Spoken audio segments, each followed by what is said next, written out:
Hello and welcome to DCP Live episode number 259. I just forgot what picture I put up there for Watts, and it's me, Fran Mirabella, FM3_. I got a spreadsheet and I got a spreadsheet new Mirabella hat.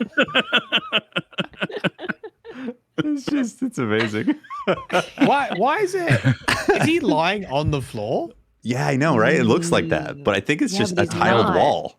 I think he's but he looks like he's standing upright, but there's like floor tiles in the background. Yeah, like maybe he was green screened onto that image or something, right? Oh, interesting. Here, let me get the full image for everyone. Is that his like yearbook picture? You think?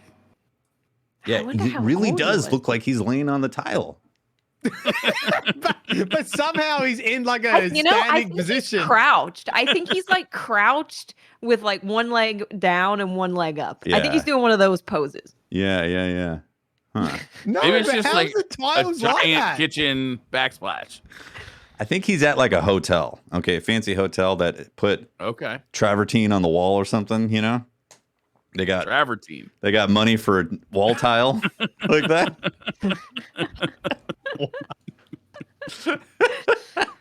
Well, this did stem from feel free to choose an embarrassing picture as punishment for me not having my webcam, and Fran just randomly posted that. Right. So here we are. Yes. Twist. We didn't choose one of you. What? Only Fran could look good laying on the floor. Yeah, with the tie thing. He's like auditioning for Saved by the Bell or something. Oh, nailed it. There it is.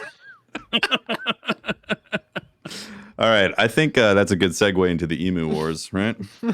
Yes. Oh, yeah. My God, Briar, you've been. What have you been doing? What have you been doing about this Emu War? Yeah. What have you been doing? Mylan's not the only history buff around. I've been doing a little bit of research and posting some of the data that I found about the Great 2020 Emu War. Let's have it. Australian Emu War. It's all on Twitter. You're gonna have to take a look on Twitter, but I mean, it was frightening and recent. I can't believe it happened in 2020. I can't believe Mylan got all those great pictures that I was able to post on Twitter. Yeah, I can't believe how involved Mylan was on this in 2020. Yeah. I literally woke up in the morning and audibly sighed when I saw notifications of donkeys and other. You know what was impressive? Not a single picture of an emu was posted. Not a single one. Because it's the Emu Wars. But they won. There was more of them. I found it exciting how many pictures there are on the internet of donkeys in like military garb. Yeah, I was like, that was really exciting. Did you just search military donkeys? We use donkeys. Wait, so now you're confirming that they are donkeys and not Yeah, Briar. Is the jig up? Huh? The jig's up. Mylan, why did they wear little army booties? Yeah, what's up with that? Did they have army boots on? Yeah. No. I've done my research for Emu War. Everyone be quiet and listen to Emu War, and I'll give you donkey lore next week. Okay. That's fair. Oh, okay. Okay. Exciting. And as a surprise, as an additional part to this segment, we've actually got, you know how Destiny weapons have really fun names? Mm-hmm. I've got a really great name for a machine gun. Beautiful. Based on this story. Oh, I was getting excited. I thought there was an Emu War weapon already in. Yeah, Destiny. I literally thought there was like an actual named weapon. I was going to start making it, no matter what it was. Yeah. Well, they could be. So this is actually in my home state, which is why everyone was shocked they didn't know this story. And I actually thought it was a joke until I actually read up on the Emu War. So and for all the history buffs, look, this is like 10 minutes of research. I'm going to get some stuff wrong. Okay, don't at me. Following World War I, discharged veterans were given land in Western Australia to farm on. Enter the Great Depression, enter difficulties with farming, enter 20,000 emus that migrated. 20,000. And because they had converted these areas to farming land and there was water and crops, emus were destroying the crops. And they were are the emus Are they wild emus or were they like being farmed? Were they trained military emus militant from Russia? emus? Right. Yes. And Yes. What is the politics of the emu? There's funny sentences about like emus like avoiding capture and ambushes and the emu command. Guerrilla warfare? Yeah. A bit of warfare, a bit of guerrilla warfare. Are they terrorists or freedom fighters? Depends on how you look at it, right? Perspective, really. Depends on your perspective. Right. The emus were there first, so we were the invading force. Oh, there you go. You were trying to colonize them. Jeez. The 20,000 emus were destroying everything, and so they sent in the military to deal with it. And what gun did they give the military? The ass kicker. Wow. That is a grenade launcher.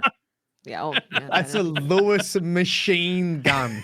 That's a Lewis machine gun. I used one of those in Call of Duty. Yeah. For the listeners, I've seen that gun.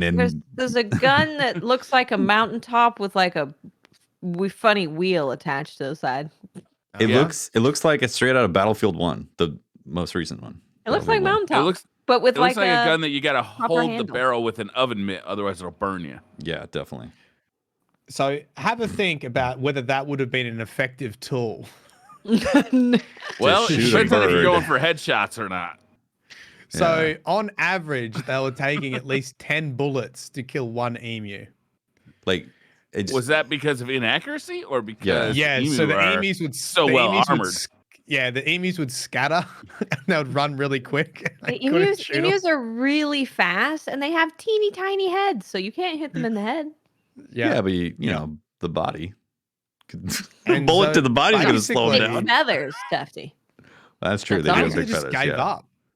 They were so ineffective. They sort of gave up, and it's interesting reading the wiki on it because, it's classic media. No, it was effective. We got rid of a bunch of emus. It was probably sub 2,000 emus, and they actually killed that's 20,000 emus running around. And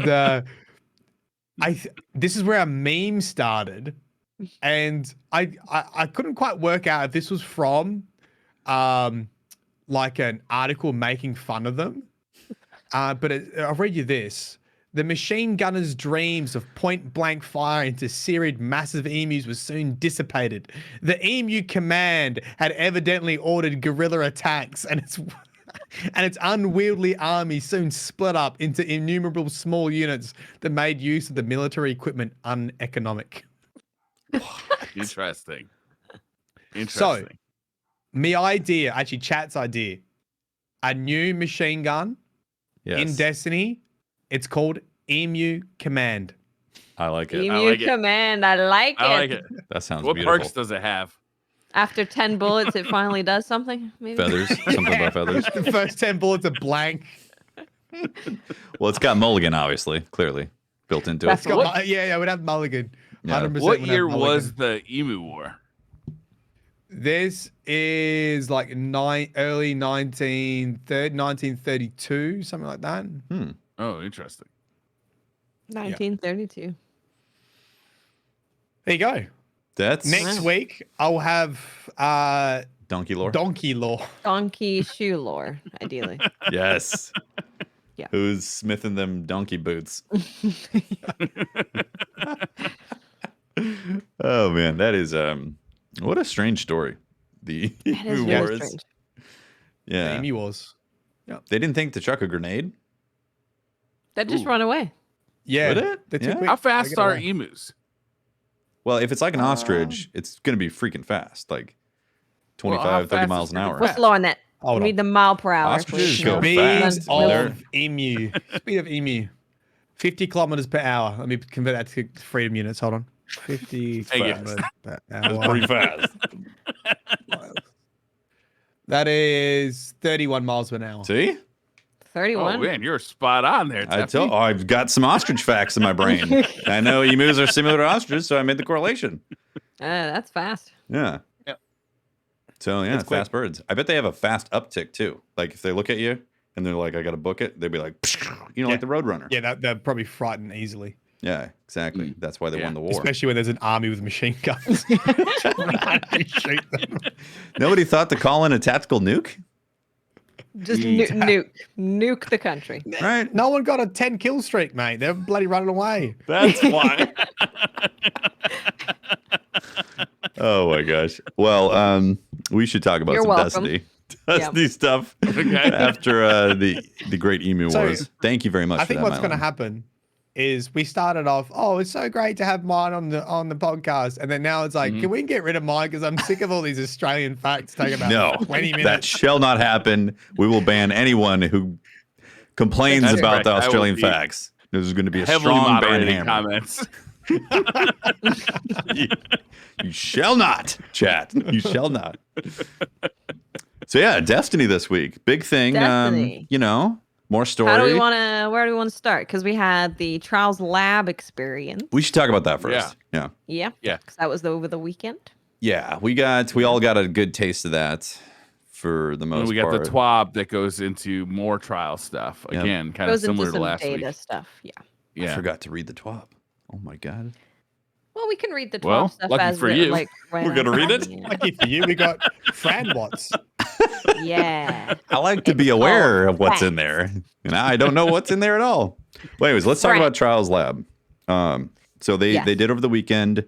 They tried out a new game mode where it was capture, but like an objective style Trials experience when the points are even, like if it's 0-0, the capture point spawns at B point for the map, and then whoever is the neutral, and then whoever is losing in terms of points, they get the spawn cap closer to them, and everybody can see it, and it takes 30 seconds for it to unlock in the round.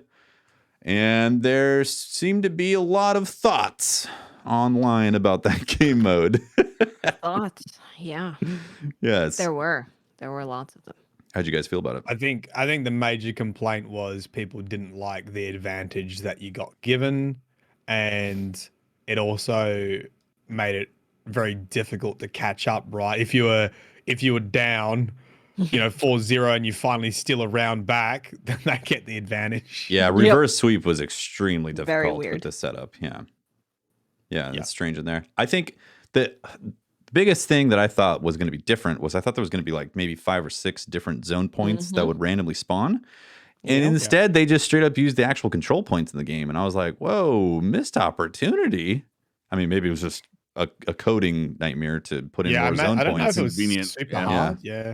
Yeah, but I think everyone expected that. I think everyone expected it to be a countdown to a random spawn capture point, and everyone would get a preview of where the random spawn was going to be, so you could start setting up, and then it would activate, and you would fight for that sort of territory to be in a position that's advantageous. Fairly sure that when we first heard about this idea, they specifically used the word random. I feel like that too. I feel like they would have mentioned that it would have gone to the other side of the losing team.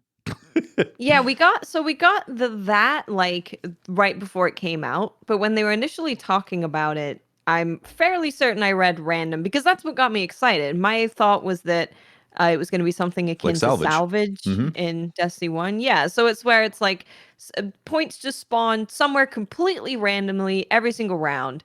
And the fun in it would have been like making sure that your team can split up to different quadrants of the map so that you're there when it unlocks because it's random. And that sounded kind of fun. Yeah. But then it was like, okay, so it's kind of the A, B, and C flag. All right. Okay. But then, like Mylan said, if you're down 4-0 and you get one win, you're then like in a really bad situation. Yeah. Which was very strange. I didn't like that implementation either. Yeah, I feel like they just completely forgot about the reverse sweep and how that just makes it so much more difficult. Yeah. And I guess that map was, there's only 3 lanes you can take. Yeah. There's 3 lanes you can take to Wormhaven. Wormhaven? Yeah. Yep. The one with the arcology. So 3 lanes. I feel like really good teams would always have a decent angle and could see where you're coming from, and it would basically just keep switching between who would win the round. Yeah. And also I think solo players probably mixed. I don't know. I'm trying to think of what was on Twitter. Mixed opinions about solid players with the objective, and it would have been a bit more difficult to coordinate an objective-based game mode, which would have been expected. I don't think that's necessarily a bad thing. It's an objective mode, and there's many times when we were like, all right, you guys, when we played in a team, because we played on, was it Monday or Tuesday for me? Monday for me, Sunday night for you guys. Sunday night for us, yeah. Yeah. Yeah. I was like, all right, I'm gonna go get the point. You guys just stall essentially, and if you could not necessarily even get a kill, but if you can have two players like stall the enemy team, it was almost a free round. You get the cap. Yeah. And that's a hard thing to do when you're solo, right? Because you can't say to your team, okay, you go back on the point, you go to the right, I'll go to the left. We'll just make sure they can't get to you. You don't have any of that communication. So against a team that's even just kind of talking to each other, you're probably a lot less likely to win that than regular elimination. Yeah. I mean, like, objective gameplay is going to make that happen regardless. It's going to have that, yeah. Exactly. For sure. Yeah. And I totally get that. I think what I saw on Twitter was a lot of people just didn't like the implementation of how zone control happened. And again, I think the biggest thing is that if you lose a round, you get the point. So it makes it harder for, like, it just didn't play as good as I was hoping. And I think the map also was not good for it, because it took so long to go across to the other side of the map. Like, that 30 seconds was a lot of that feedback on Twitter was that maybe the game mode would be better if the map was better. Possible. Maybe. Yeah, maybe. I would have even just preferred, like, take this exact same thing, but say if you're losing 4-0 and you win 1, it just goes to the middle. And then it just keeps going to the middle until it just seems very strange for the team that is clearly winning, and Bungie thinks that 5-1 is a stomp. So in their mind that, they're currently being stomped, to just take the flag and freaking put it in their spawn and say, good luck. Yeah. Very strange. Yeah, so we also had the flawless pulls as well. At the delayed flawless pull. Delayed flawless pull. That was a new thing. Yeah, they turned it on Sunday. So I only played on Sunday. I didn't play Friday or Saturday. What was your guys' experience playing with the full pool? I really should write down my thoughts at the time of playing, because I did so much more playing. I think I enjoyed this week better than last week. I intentionally did not go flawless. I'm pretty sure it was a nice mixed bag of experiences of stomping other people, getting stomped, and then close games. And then when the flawless pool was on and when we went flawless, I think I lost every game. Yeah. I think we won one. Ooh. We won one. Yeah, we won one. We got destroyed in the flawless pool. Okay. Yeah. Although we had a lot of like 4-5s where we lost 4-5. Yes, that true. happened a lot. Yes. But I was more annoyed at losing 4-5 than losing 5-0. Yeah, losing 4-5 is way more demoralizing, because also it's not like that game just happened to be that way. It was like just about every game was either you're getting really stomped or you're having this really close game that sucks to lose. They're draining. They really are. It exhausts you real fast. It takes forever to lose 4 or 5. It takes a very long time. Yep. You're sweating your butt off the whole time and like constantly going back and forth between the teams. So there's a lot of stress and you need a lot more communication. It's just, it's draining. It's exhausting. Yeah, our communication across the board just had to like triple, to where we were playing on the flawless pool. I have to say that if playing with the two pools separated, the biggest problem that I saw is that we didn't really have a lot of diversity in the games that we played. A lot of them we ended up stomping, I've said the exact same thing, Tefty. I said that the problem with this is that it feels like there's no middle ground. Yep, the middle You're ground's in gone. the non-flawless pool and you're like, whatever. And or you're in the fun. I'm the best at PvP. I'm the best. Look at me. But for us in our team composition, we happen to breeze through it just to let everybody know. But obviously, and then you for go to the someone flawless who's pool and you get stomped. So this is the problem, right? Is that if you are like an average to above average player where you can go flawless, but you cannot do anything in the flawless pool, this is like really tough because you're not getting like that mixed bag or that middle ground. You're getting one or the other. It ends your trials experience if you go flawless and then you have to stay in the flawless pool. Like, it's definitely not something that like a regular PvP person is going to want to stick around in. If you're the top 5% or something like that, then of course you're going to enjoy the flawless pool because you are the flawless pool, you know. But like the people who are in the top 20, I don't think are going to enjoy playing 4-5 constantly. Do you think moving it to Sunday made any difference, or do you still just want to see it go away? Like, it does make sense theoretically that like having it open up on Sunday, moving everybody who's been flawless into that flawless pool opens it up so more players, you know, can succeed in trials, right? Totally. Yeah. And I think one would think that the flawless pool would be a limited amount of players, right? It wouldn't be a huge amount of players in there. Our matchmaking times went up, and we saw they did go up. Yeah, like noticeably. Yeah, it doubled in matchmaking time, and it was mostly teams too. And then we played a team of 3 randoms, and they were gods. Just they really cracked players. We got wrecked. Yeah. Yep. In fact, I think we got 5-0'd by that team, and we were like, "Whoa!" I think we did. Yeah.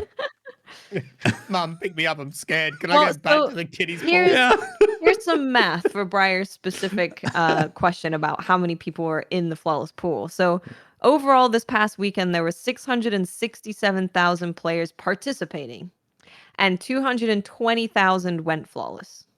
So based on last week, they lost like 100,000 players. Something it was like 700 and something. But more so, like with the flawless right? pool, of course, like everyone's not going to be playing at the exact same time, so it's not going to be all 220,000 people playing at the same time. But that just gets you an idea of like the pools and the variety of people you can match with. It's a difference. Yeah, so I think. Do you guys think this should be explored more, or do you think they should just get rid of the flawless pool? Like, well, okay, the biggest problem. It's hard to judge this. Give me just 1 second. It's hard to judge this because I'm not playing it, so I'm just basing it on what I'm hearing from Twitter, and that is like the highest end players on Twitter, but they all hate it. But are the people who are not going into that flawless pool, who are just getting in there with their friends, actually having a good time because there is that segregation? Mm-hmm.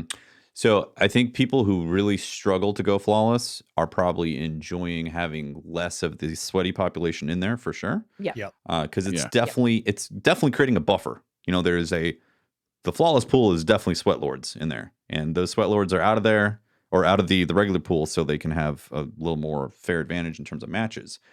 But the biggest problem is that if you have friends if you play with other people, then those people who go flawless, they're out of that. Then you can't play with a struggling player within the flawless pool and expect to help them go flawless. It's not going to happen, you know, unless the person is just literally like 0.1% amazing, so they can carry a team constantly. But like, it's that makes emotionally draining matches for people constantly, and so your time spent drops because you can't have like easy games or middle ground games and then hard games. You know, like the composition is just not there. So I think it's a problem in the long run.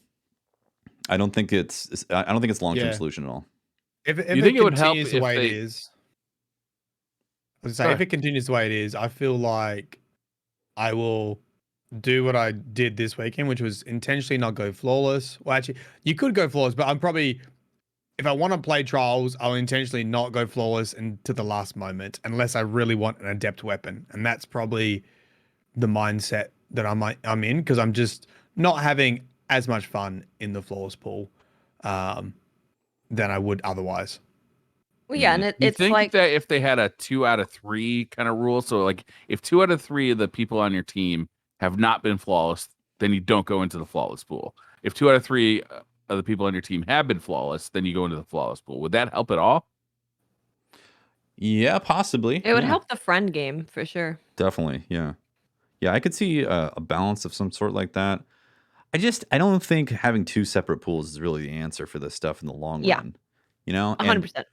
And I hate to bring up SBMM, but this is essentially an extreme version of SBMM. You know, it's like, oh, you went flawless, therefore you are only playing these people who went flawless. Like, that's highly cranked SBMM in a way. or a way of looking at it. So some sort of in between, I think, would be a good way to look at it in the future. But I do see people in chat talking about how they were having a tough time Friday and Saturday, and then Sunday they were really enjoying Trials, even if they didn't go flawless. You know, so maybe maybe it is good for the health of the population. Right? I think Bungie has already said, so we don't even need to theorize about anything. Bungie's already said they do not want to keep the flawless and non-flawless pool. They want to have a better solution because they think there's a better solution. I think there is a better solution. I think if we can look into matchmaking where it matches solos against solos more often, that would be a lot less frustrating for a lot of people. But I think, turning the flawless pool on Sunday for right now, I think is a fine, happy medium for people. For me personally, I would want to play, if I go flawless early on because I want an adept weapon, I'll play a lot of Trials on Friday, Saturday, and then I will not play Trials at all on Sunday, Monday. Exactly. Not even a little bit. Or, like Mylon said again, if I want to play with more people, I want to just grab people in chat to play with, or just like play solo, I won't go flawless until the last moment. That's exactly where I am. That's exactly how I'm going to play. Yeah, because it's not like we're stomping people, we're not like the best people in I'm just trying to have a good time, really. Because that's the thing. And I enjoyed playing on Friday, Saturday more because I got more varied matches. I was playing, when I was solo queuing, I was playing solos, duos, teams. I was getting stomped. We were stomping them. It was close. It was all different varieties of experiences. Whereas on Sunday, Monday, it was you stomp them, they stomp you. That's it. Yeah. Yeah. I was going to say for us when we played, I wish that we had played a few more difficult matches on our flawless or on our way to flawless. I wouldn't have minded it if the difficulty was up a little bit more on there because it would have made a little more mixture of the games that we played. But then it was such an extreme difference as soon as we got into the flawless pool. It was like, well, no wonder people are dropping out of this. It was extreme. It was like I said, like flipping a switch, like you are literally in the top percentage of the PvP players, and that's all you're facing right now. Yeah.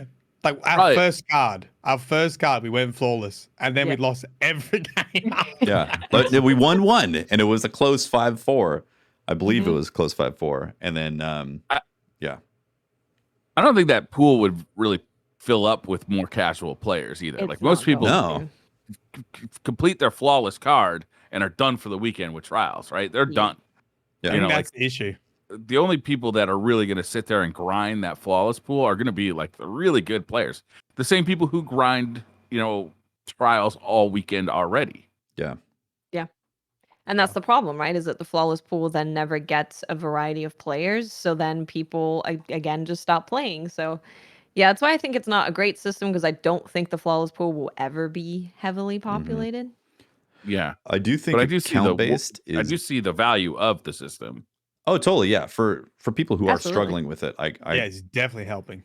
Definitely see that. Yeah. And if they can find some sort of balance, so those people are being helped out to have a good experience, I think that's a win-win if they can find it somehow. I also think account-based is not the way to go either. I think you definitely need to be character-based. Trials.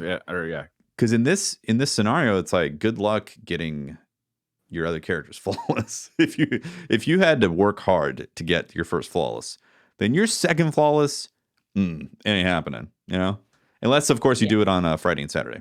Like if you specifically try to get it done Friday and Saturday and then you just forget about it Sunday and Monday.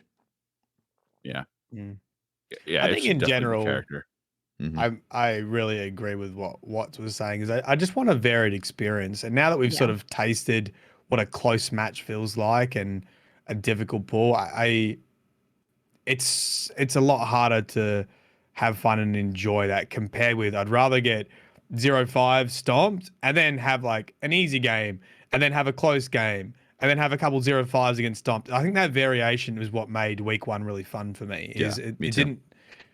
There were some matches where it was completely goofy and you were just doing whatever and it was you're not sweating at all. And then other matches, you're really sweating. And other matches, you're like, okay, these guys are gods. That's fine. Like, I'm not going to win this match. Yeah.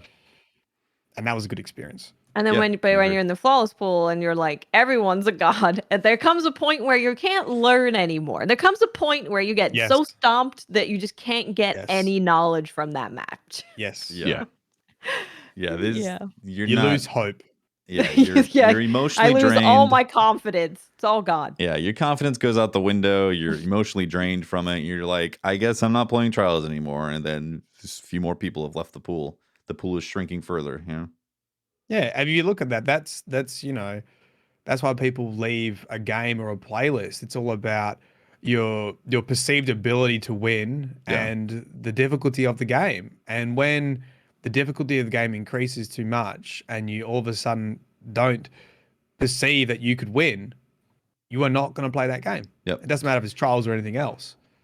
Right. But we should acknowledge, though, that there's people in the lower percentage that are getting that experience just in regular games, or even Absolutely. with that pool turned on. So I mean, like, you're not going to be able to cater everyone, obviously, and there's an upper echelon and a lower echelon, and like they do want to get as many people into Trials as possible each week to have an experience. And it might be a thing where it's just not good for people who talk about the game in front of audiences versus the people who actually are just jumping in and playing a few matches over the weekend.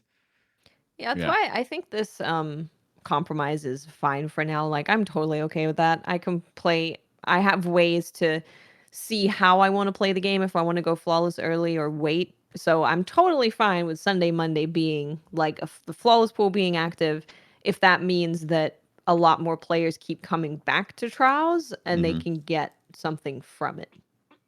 But like we said, there are other solutions out there, and I think Bungie wants to go down those roads. But obviously we all acknowledge that people who are struggling should be able to enjoy Trials as well. Yeah. How do you feel about Trials being like the raid of PvP? Do you look at it that way? Do you think it should be looked at that way? Yeah, I was gonna bring that up because I feel like because the rest of Crucible is not in a great state, people are like, Trials is like my main PvP mode. So I'm not considering it like pinnacle content. I'm like, this is where I have fun playing PvP. Yeah, I feel that way too right now. Right? And so it's like, I think everyone's trying to have Trials be their only and greatest Crucible experience rather than it being the raid. And you have something else, like, I agree. It's a dichotomy, right? Like, I don't know if there should be PvP experiences that are like, the hierarchical, how well we had in comp. Strike mission and then raid. Yeah, like I don't know if it makes sense for Destiny the way it's set up with the sandbox and the competitive environment that exists currently to have stuff that's like that Master Nightfall level difficulty, Grandmaster Nightfall difficulty of the PvP Sweat Lords. Like, I don't know if that's good content for the typical Destiny gamer. Maybe it is. I don't know. Trials, I see it as, so I don't see it as the super competitive high-end end game PvP experience. And when we had competitive and Bungie was talking about, okay, if we bring back Trials, how does this even fit in if we have a comp playlist? Like, what even does that mean? And I think ultimately it ended up with comp playlist is where there's, heavy SBMM. It goes off of your rank and you're playing against people. It should always be close competitive games. And then Trials was a way for a more average player to experience that being in a tournament, being competitive, and kind of get that experience without having to be the best in the world. So I kind of see Trials as a way to like have a pretty fun competition where working with my team makes a lot more sense than in Control or something, and get some different special loot that's not like the rest of the game. Yeah, it's interesting. I definitely feel more like Trials is just a fun experience to jump in when I'm not in the flawless pool.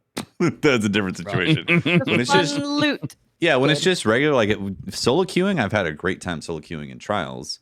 And then when Trials is over, I've switched over to Control, and I've been like, good Lord, Control sucks. And then I just dump Control.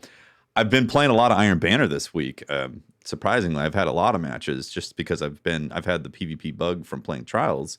And I notice I get more and more aggravated over the 6v6 experience over time, where I'm just like, of course, one hit kills constantly and this and that. You know, it's like it's not like I'm doing bad in Iron Banner or anything. I'm usually like walking away with a 2.0 or something like that, and I find myself more and more frustrated with that experience. But like, I wasn't feeling that way with Trials, so I don't know. It's weird. Like I understand that people look at Trials as like, well, this is the best if you got the Adept and all that stuff. But when I play solo Trials, I'm like, this is just fun.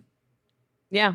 Yeah, exactly. And ultimately a mode doesn't have to be played because you want the loot from it or because it's like you're gaining something or it's the most competitive experience. It could just be that it's fun to play. And I think Trials, since they've revamped it, has just been fun to play. Mm-hmm. So yeah, and that's an odd experience because I had the same thing. It was like, why am I having more fun in Trials than like quick play? Yeah, I'm confused.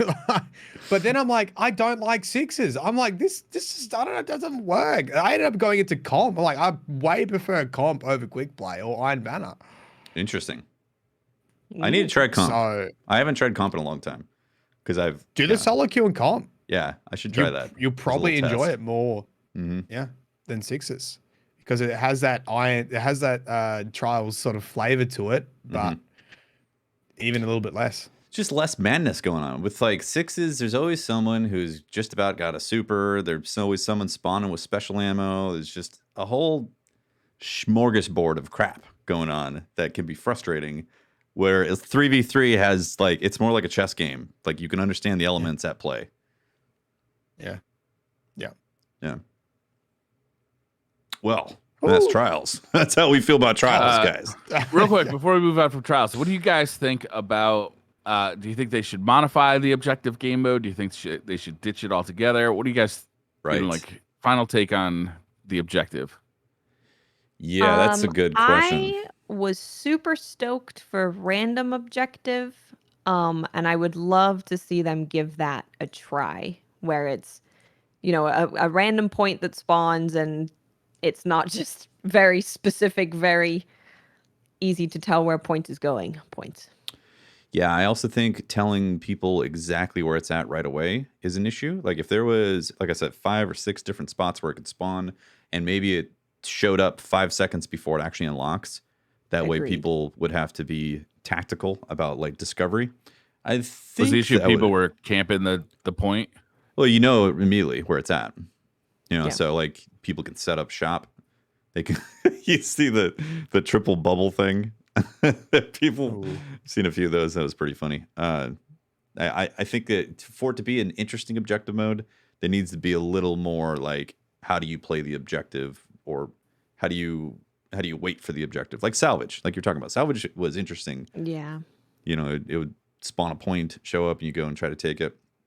So if they had a little bit more of that, I think I would have enjoyed that side of it more. Instead, it was more like, can we kill the enemy team before the objective pops? But that's what it felt like most of the time. And we didn't even mention heavy round. I mean, a heavy round feels very weird with a capture point when you're sprinting from your spawn to their spawn. You're like, oh crap, heavy's up in 2 seconds. Yeah, and this is why a random spawn point would work better for that too. Yeah. Because you would fight over heavy first, and then you would fight over the point. Yep. Right. Yep. Yeah. We should also mention though, just so we understand, this is awesome that Bungie is trying things. Like I really appreciate that they three weeks back to back, there has been changes and trials of stuff that I think is awesome, and I want them to continue. I don't want them to hear feedback and then be like, let's scrap this and not touch it. Yeah, because I am a PvP player mostly in Destiny who stopped playing Trials completely because it was awful. And now Trials is my favorite PvP experience in Destiny now. So it's been a huge change. It's awesome. It's great. And almost like highlight of the week of playing Destiny, to be honest. Yeah, it really is. Apart from the story, of course. Oh, yes. Apart from the lore. Mylin, lore man. Yes. From the lore. So, real quick, I want to say, because of Iron Banner, I decided to try out your loadout wants. Peace Bond and Lorenzo is really good. I was surprised. I was like, whoa, I should have been using this the whole time. It's amazing. Good. Yeah. That's a good Yeah. Don't tell them you're on controller. Just keep that fact. Just hide the controller. I'm on VR. VR. No controllers. Yeah. Nope. Oculus. Oculus. Yeah.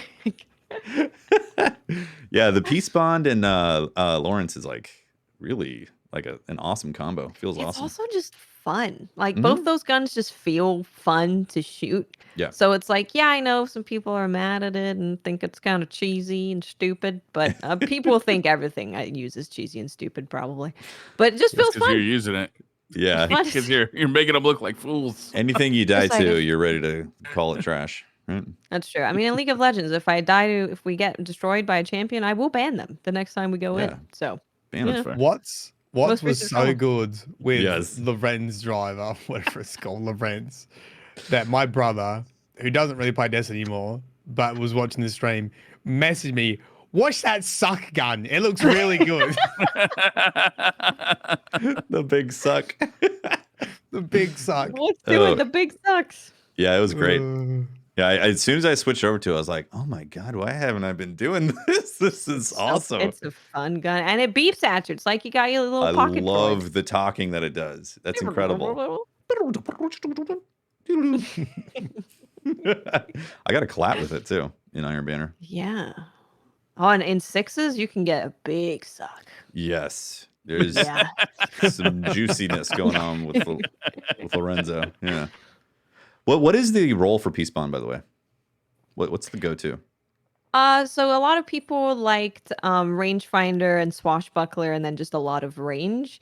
But also rangefinder and harmony, especially if you're using something like our Lorenz, is awesome because you get a kill with Lorenz, and then you switch to the sidearm, and it does more damage. Okay.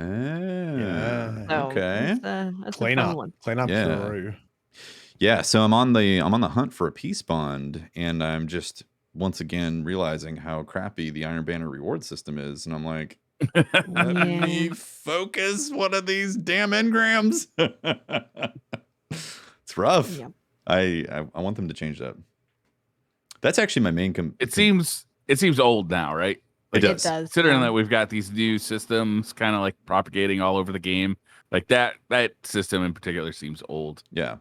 Like, I get that Iron Banner is the way it is right now. It's like, I'm going crazy it's madness if I just keep on complaining about the same stuff on Iron Banner. So it exists the way it is.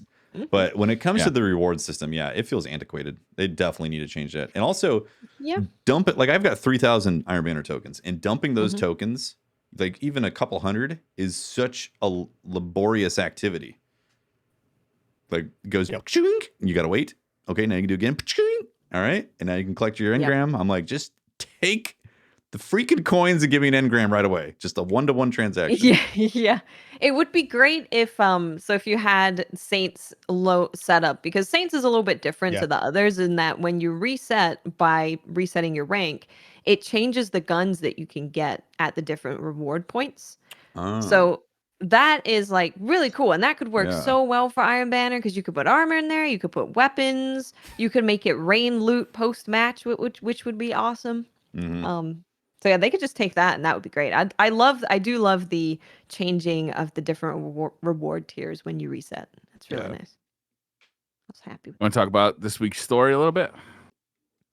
Did we want to go into the trials part of the TWAB while we're on PvP? Since this is brand new to me, I still haven't looked at it yet. Okay, so this is a kind of No, I was gonna say usually I have my iPad as well, but I don't even have my iPad next to me to look at it. Oh my God! Crap! No, you're living in 1996 over there. Oh my God! What even is this? Jesus. So this is a trials debrief of all of their testing and a little bit of discussing things. So they said the solo win rate remained high at 27%. Solo blowout rate was 37% prior to enabling the flawless pool, and then it dropped to below 30% after. Interesting. So just a 7 working as drop. expected then, right? Yeah. Well, not dramatic though. Like going Not 37 dramatic. to 30? You know, like I would 37, it says below 30%, so I'm assuming that it was like 29.7 or something. Yeah. So not a huge change, but a change for sure. Yeah, so we can say it's about a 7% change. This was for solo flawless, did you say? This was solos, just the blowouts between blowouts. when How often the a blowout flawless would pool happen? was on or off. Yeah, So less blowouts with it. Against With like a team against solo players, right? Is that how I'm reading that correctly? I think they're just looking at solos, period. Like how much solos 5-0-5-1. Yeah. Okay. Yeah. So they consider the win rate to be high at 27%, and then turning the flawless pool on made the blowout rate go from 37% to 30%. Yeah. They took out some suck out of it, right? It took out some suck. 7% minus suck. Minus 7% suck. There we go. Yeah. Non-competitive matches, which are matches that are 5-0 or 5-1, were at 55% on Friday, Saturday, and then dropped to 51% on Sunday, Monday. Again, that's a 4% difference. Yeah. Yeah. That flawless pool is not shifting things as much as I thought it would. Yeah, especially with how it feels, right? Yeah. That's tough, man. Because for what the flawless pool does to a lot of the friend game for people that I know and that I talk to in my experience, it's not shifting things in a very big way. Yeah.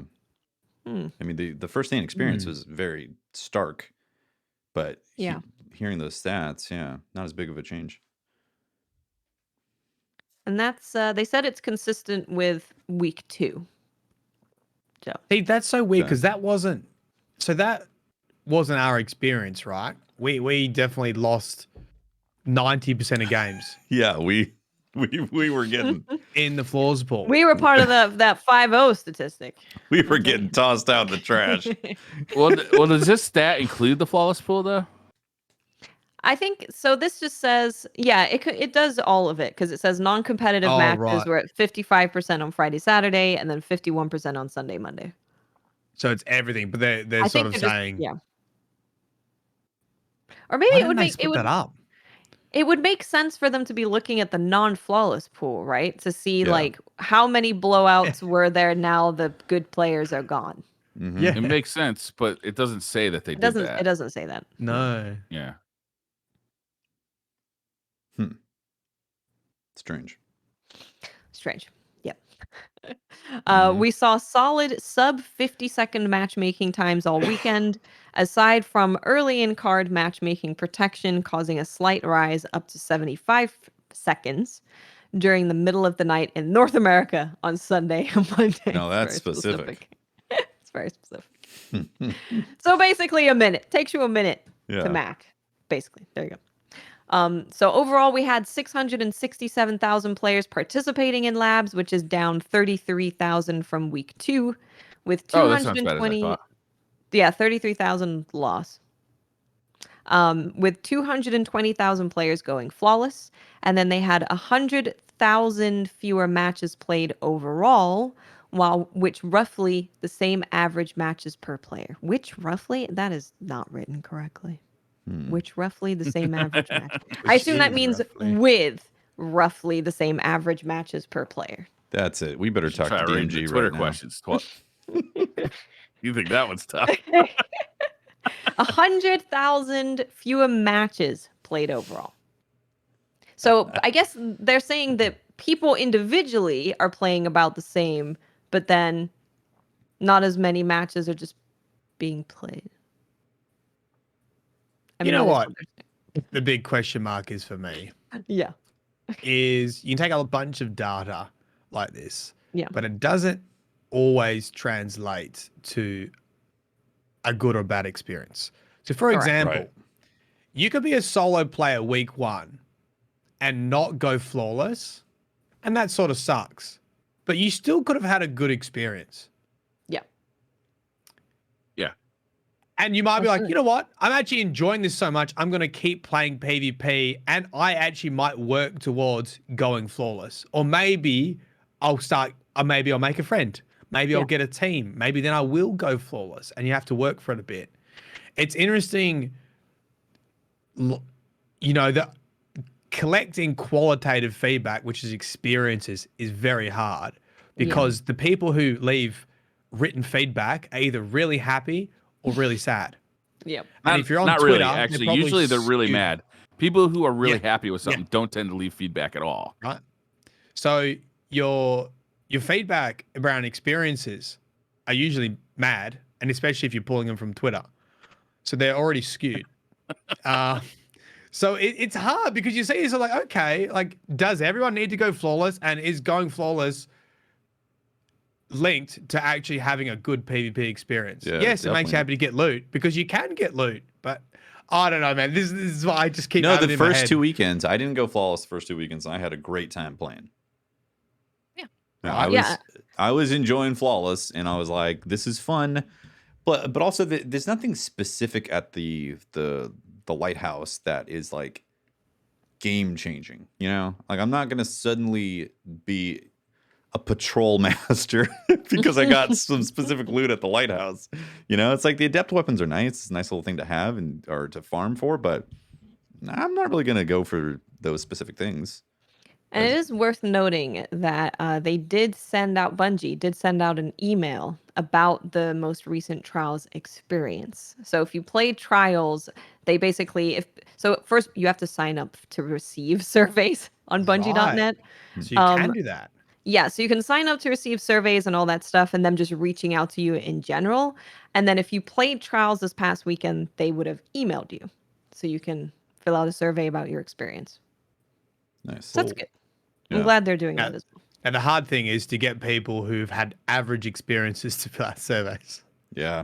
Welcome to research. Yeah. Yeah.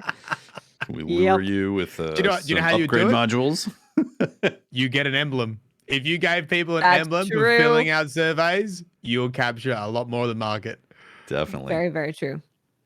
Yeah, for me personally, week 1, I played solo. I didn't go flawless solo, but I was just having a good time playing, getting loot, and it was really cool if you saw that someone you were playing with maybe went flawless while you're playing with them, and you see someone who's a low light level and you're like, oh, let's try and win a little bit to get them some loot.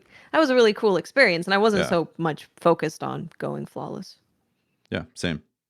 I was like, oh, I'm enjoying Trials. Cool. This is different. Yeah. Yeah, I'm like, weird. Here it says, one data set that is particularly informative is average hours played by skill. This shows us that the mid-range of skill, aka the average Crucible player, are playing 1.5 to 2 hours more on average. Meanwhile, the average hours played at the high end of the skill range has barely changed. Interesting. Wow. That's a net great. positive, Average hours in Trials or average hours in Crucible? Well, see, this is the thing. It says this. It just says hours played. Well, is it talking under about Trials, so yeah. I think it's assume safe to it's assume they're Trials. talking about Trials. Yeah, it's under the Trials section, assume. right? Yeah. Yes. Yeah.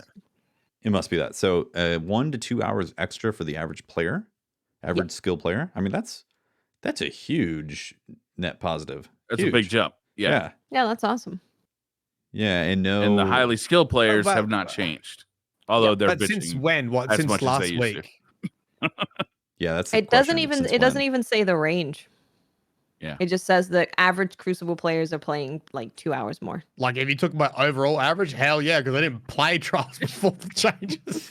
Yeah, it's a big boost. And it also says that they're playing 2 hours more on average, but not like per weekend. See, they need to consult Fran for some Yeah, Fran they sheets do. on this. Get some Some spreadsheet knowledge from Fran. Yeah, there's a lot stats of going. not specifics in this particular sentence. Yeah. That's our feedback, Bungie. More Average specifics players about are the data. playing more somewhere. Average players are playing more somewhere. Yeah, it's obviously it's clearly positive what's happening with Trials, even with the strangeness that's going on with like having a flawless pool and strange objective mode that it didn't really gel with everyone. It's clearly a positive, and people are enjoying a lot of what's happening. So I really hope that they just continue down the path, keep on experimenting, tinkering with it, and get people interested in playing more Trials. Yeah, absolutely. Yeah.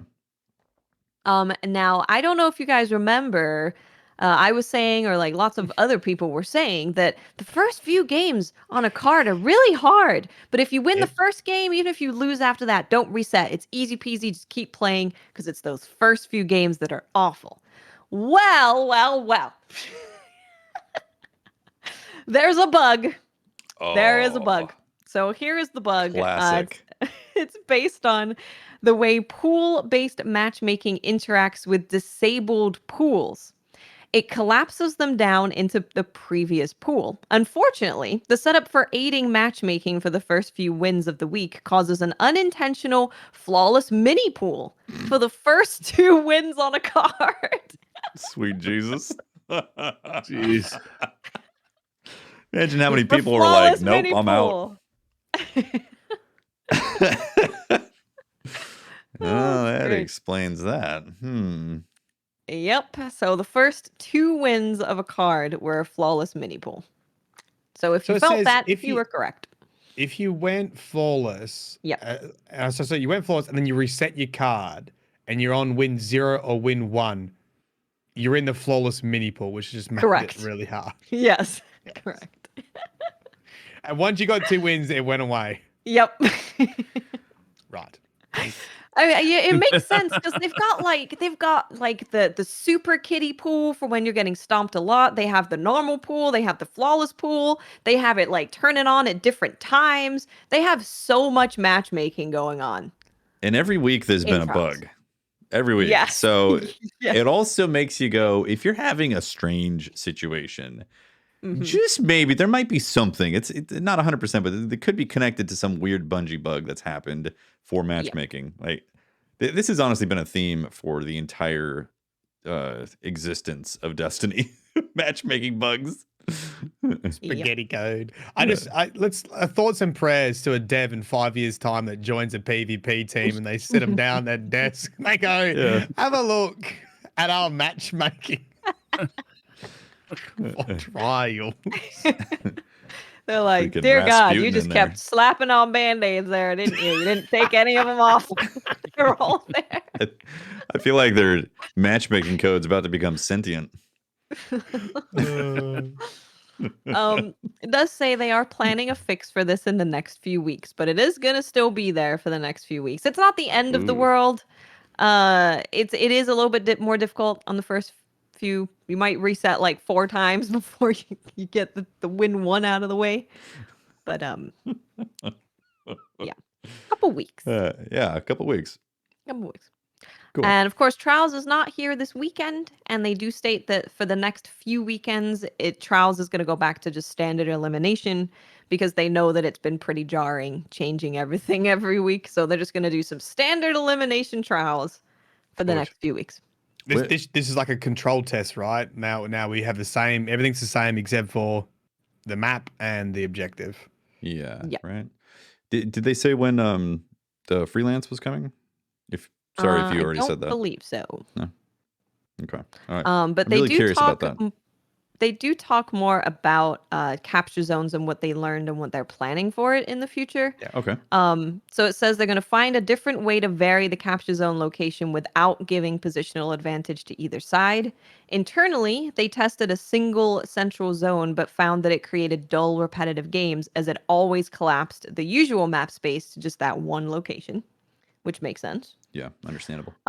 The current method used the central tiebreaker position as center and AC positions from control during advantage rounds. We used those points to get the mode into testing quicker, but unfortunately that had the side effect of giving one side an advantage. Yes, it did. I can confirm. It's in their spawn. They spawn on the flag. Really? Huh. No way. It says we liked the dynamicism that this created when we play tested internally, and that might be a good mechanism in a less competitive mode, but we heard you loud and clear that significant of an advantage is too much for Trials. Yeah. Yeah. Confirmed. We are looking at offering authoring additional neutral capture locations in a few maps to support further labs this season. We may still play around with a milder advantage position to use in extreme cases depending on the map, but we want to make sure we have at least 3 neutral locations. Cool. Awesome. Yeah. Hell that yeah. sounds great. Yep. Yeah, definitely am excited for that. They're also removing the gain super energy on capture from capture zone because it leads to more snowballing. Yep, that's a good change. Which is bad. Yep. And then they said here that they're looking to get something ready for another run at the capture zone trials as early as December. Wow. So, okay. So 2 months. There you go. That's like 2 months away. Yeah. It's very close. Yeah, for them to, I guess, make just like central spawn capture location thingies. I feel like that's far away. Me too. I'm like, flip the switch, man. Add the thing in the map and do the thing. There we go. More trials. Yes, I know game dev is difficult. Please don't roast me. So that's all the trials talk. Cool. That's what's happening. Yeah, interesting stuff afoot in the trials world. Weird to be talking so much PvP on the podcast after what feels like almost 2 years of kind of being like, yeah, PvP exists. Is it time to whip out your ocarinas and sit by the fire for more Papa Mylan? Yeah. Oh boy, here we go. Story. This week, Now The go on. Spencer has arrived. Who's playing the ocarina? All right, pretty big story this week. It was yeah. yeah. It was all heading towards Some shiz. Yeah. Crow Going meeting down. with Savathun. We go through the. Hey, real quick, were you surprised it happened so quickly? Like you showed up? I thought it was I thought it was going to happen this week. Yeah. I was surprised. surprised. I was surprised to walk in. In fact, I was like, "Wait, where the hell? Where's Crow?" And I was like, "Wait, Crow's next to Savathun? Already talking?" I wasn't surprised that it happened this week. I was surprised that he was just in there, right? Like, because nobody was going to let him in. So how to get in there? He just walked past the queen and the Techians and said, don't worry about it. He went invisible because he's a hunter, obviously. There it is. Yeah. He walked in. He's like, "Wait, what's that? Is that Carreg?" And then you just bolted straight past everyone. Did a dodge into invisibility or threw a smoke down and then walked over. He wore a box like Metal Gear. It's like, no, I'm just getting a glass of water. I see a glass of water. Just go over here. How strange would it be to see a cardboard box in Marasav's chambers? Anyways, Metal Gear. Took a while for me to get that. So yeah, we go see Marasov like usual. We get a little bit of dialogue at the Wayfinder's Compass. Nothing quite new apart from saying we've almost got all the Techians. So I think like one more, right? Maybe 2 more weeks, or 2 more weeks of Techian collection. Even though this new coven, there should be 13. I believe some of them have died in their journeys. So a couple more weeks, 1 or 2 more weeks, I think we'll have all the Techians. So what happens then? Well, technically they should be performing some sort of... They're ripping the worm, right? Yeah. Exorcism. Ripping the worm. Yeah, just rip it. They're doing a 2-inch punch on the worm, killing it. Yep. Do we get to meet the worm? Will there be a worm plushie? I don't know. And worm is new buddy? We want a worm plushie. Is there already worm plushies or was that fan made? I think it was fan made. I've seen worm plushies and they're cute as. What if the worm becomes a new vendor? Oh, what do we buy? We focus worm engrams. Yeah. Ooh, yeah. You just trade in all the engrams. I'm out. It gives you power levels, but you have to constantly feed it engrams. Ooh. Might be you worth. load into a PvP match and you're like, crap, I don't have my grenade. God damn it, I didn't feed the worm. Feed the worm. She's obviously concerned that Crow is going to go have a chat with Savathun, and that's exactly what happens. You go do your routine, you do the astral alignment, you do the Shattered Realm, you upgrade your compass, and then you go and see Savathun, and Crow is already there having a chat. And Savathun's just real quick. So that's what you just said is highlights the reason why I was like, huh? Because she was concerned about him having a conversation. And then we didn't have like this, hey, it's happening, you know? Like, okay, I've decided now is a good time. Walk in and he's in there. For the Crow to have a discussion with Savathun, you know? It was just like, oh, it's happening. Yep. Yeah, she basically says, I worry that Crow is especially susceptible. I feel the desire for approval in him as I felt in Uldren. He idolized Osiris, almost as much as he idolizes you. Yeah. So, you know, she's concerned that Crow will be manipulated by Savathun because Again, Osiris and Savathun was kind to him, I guess. And so yeah, he has a sneaks past somehow. Marisol and the Techians are just sitting there, and he's having a conversation with Savathun. And Savathun basically agrees to show memories in some sort of way if he touches a crystal. And Crow touches a crystal and apparently gets shown his entire Uldren life in 60 seconds. Savathun says, I showed him everything. And when you go and speak to Crow after everything. So it's probably a lot of sleeping, a lot of pooping, a lot of that time that he was wanking over Uldren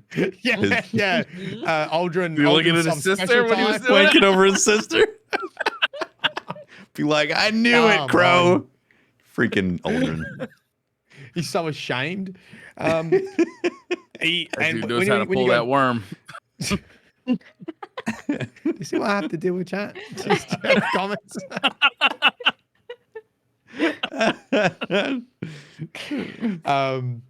When you go and talk to him afterwards, it says in the text, he saw everything he did as Uldren. I guess the big question mark is, did Savathun reactivate memories?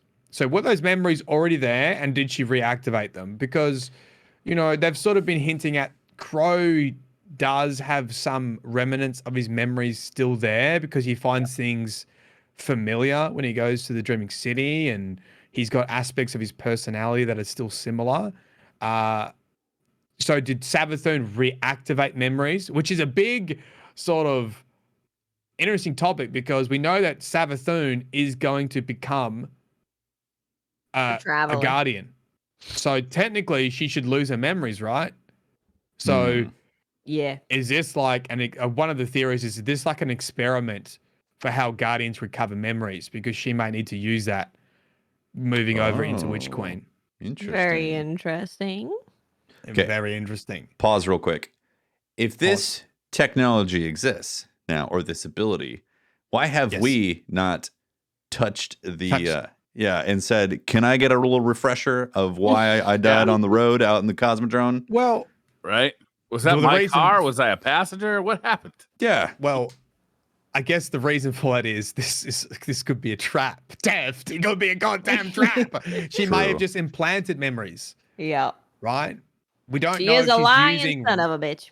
Okay. We don't know if she's using the actual memories. The only thing we can be really certain of is that he does say, when you go speak to him afterwards, he says that I basically know I'm the Awoken Prince, I know Mara's my sister, and I know I'm a murderer. So we know for certain he got shown. Those things are all true.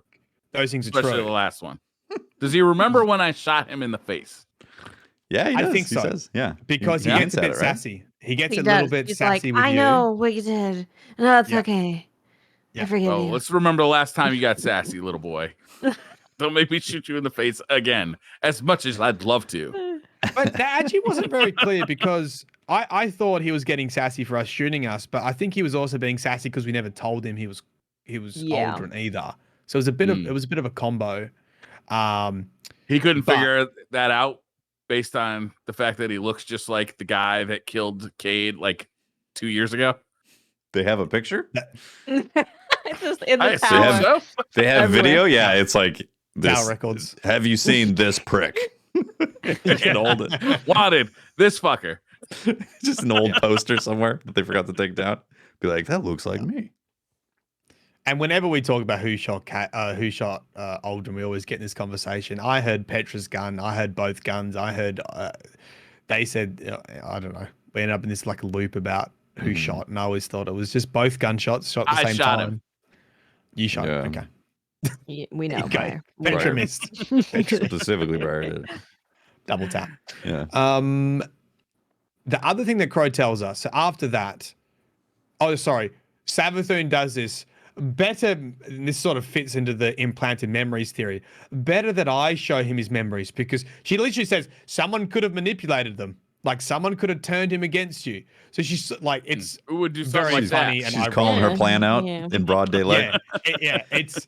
It's like, it's the, the kid that lies directly to the parent by like, have you been out drinking? Yes, mom, I went out drinking, got absolutely smashed. And you're like, you did that. What do you take me for a moron? Yeah, and I would tell you. Would a moron tell you my plan? If I was gonna rob a bank, do you think I'd leave my fingerprints all over it? Yes. So she does that basically. She says, "Oh, better a friend, better that I did it and not someone else, because they could have turned Crow against the Traveler and against Guardians." So she sort of hints at that. Maybe she has only showed him portions of his memory to manipulate him in a certain way, and that will come back. We'll get our Spinfalls hatch back on a bit later for that one. Oh yeah, definitely. Yeah. But she at least puts that question in your mind. Oh, maybe the memories have been somewhat tampered with, whether that's just excluding certain ones or showing different memories altogether. But I guess like, so is she exclusive with this ability to call people's pass out of their? This is new. We have never seen this before. This is Like, new. Okay. Yeah. What's up with that? Crow's probably the first Guardian to recover their past life. Oh, fascinating. Because clearly I it think worked. Also, right? psilocybin mushrooms can do it. True. Yeah. Magic mushrooms Past lives. and Savathun. Got it. You also discovered Maybe the nine that's and the what universe. she's in is a crystal of psilocybin. Yeah, a giant shroom. Makes sense. something that's absorbed through the skin. Yeah. If she says to long lick the peyote crystal, I'll go with it. Definitely lick the crystal. Lick the Don't lick the brown crystals. a clean spot. Yeah, I mean, like, it clearly worked. Like she was able to show him past stuff that was true. Yes. So she does have this ability, and I find that fascinating that she could have been given other Guardians who they were before. Being like, you were a bank teller. Yep. Now you're killing all these hive. Now you're a murderer. What's the worst she could tell you? I don't know. Maybe he got the worst. Yeah. Like you're hated by everybody, and you were in love with your sister. Yeah. Basically, you're in love with something like that, like some sort of Luke Skywalker, Princess Leia. All the times scenario. that he was wanking over Mara, they just suddenly is like, oh, Jesus. Oh Lord. You frequently masturbated to pictures of your sister. Well, Like, he does don't let him touch that Amkara egg. Phew, you don't want to hear that wish. Yeah, you don't want to hear that wish.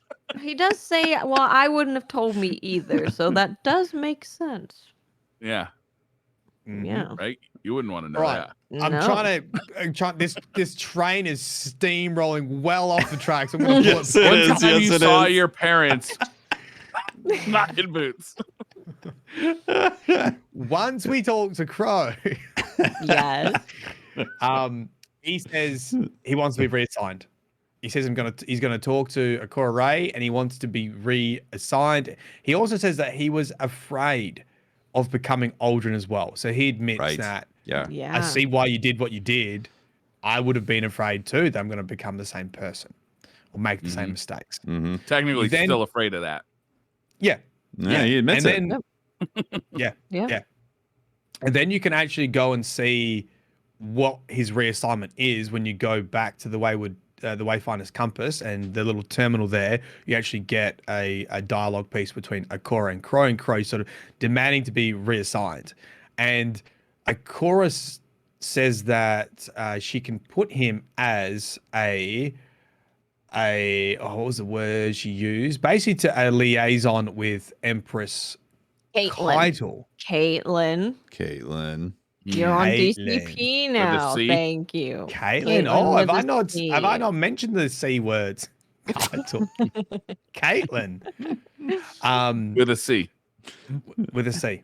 Yep. All right, correct. So Cora says, I need an operative to act as an intermediary with Empress Caitlyn.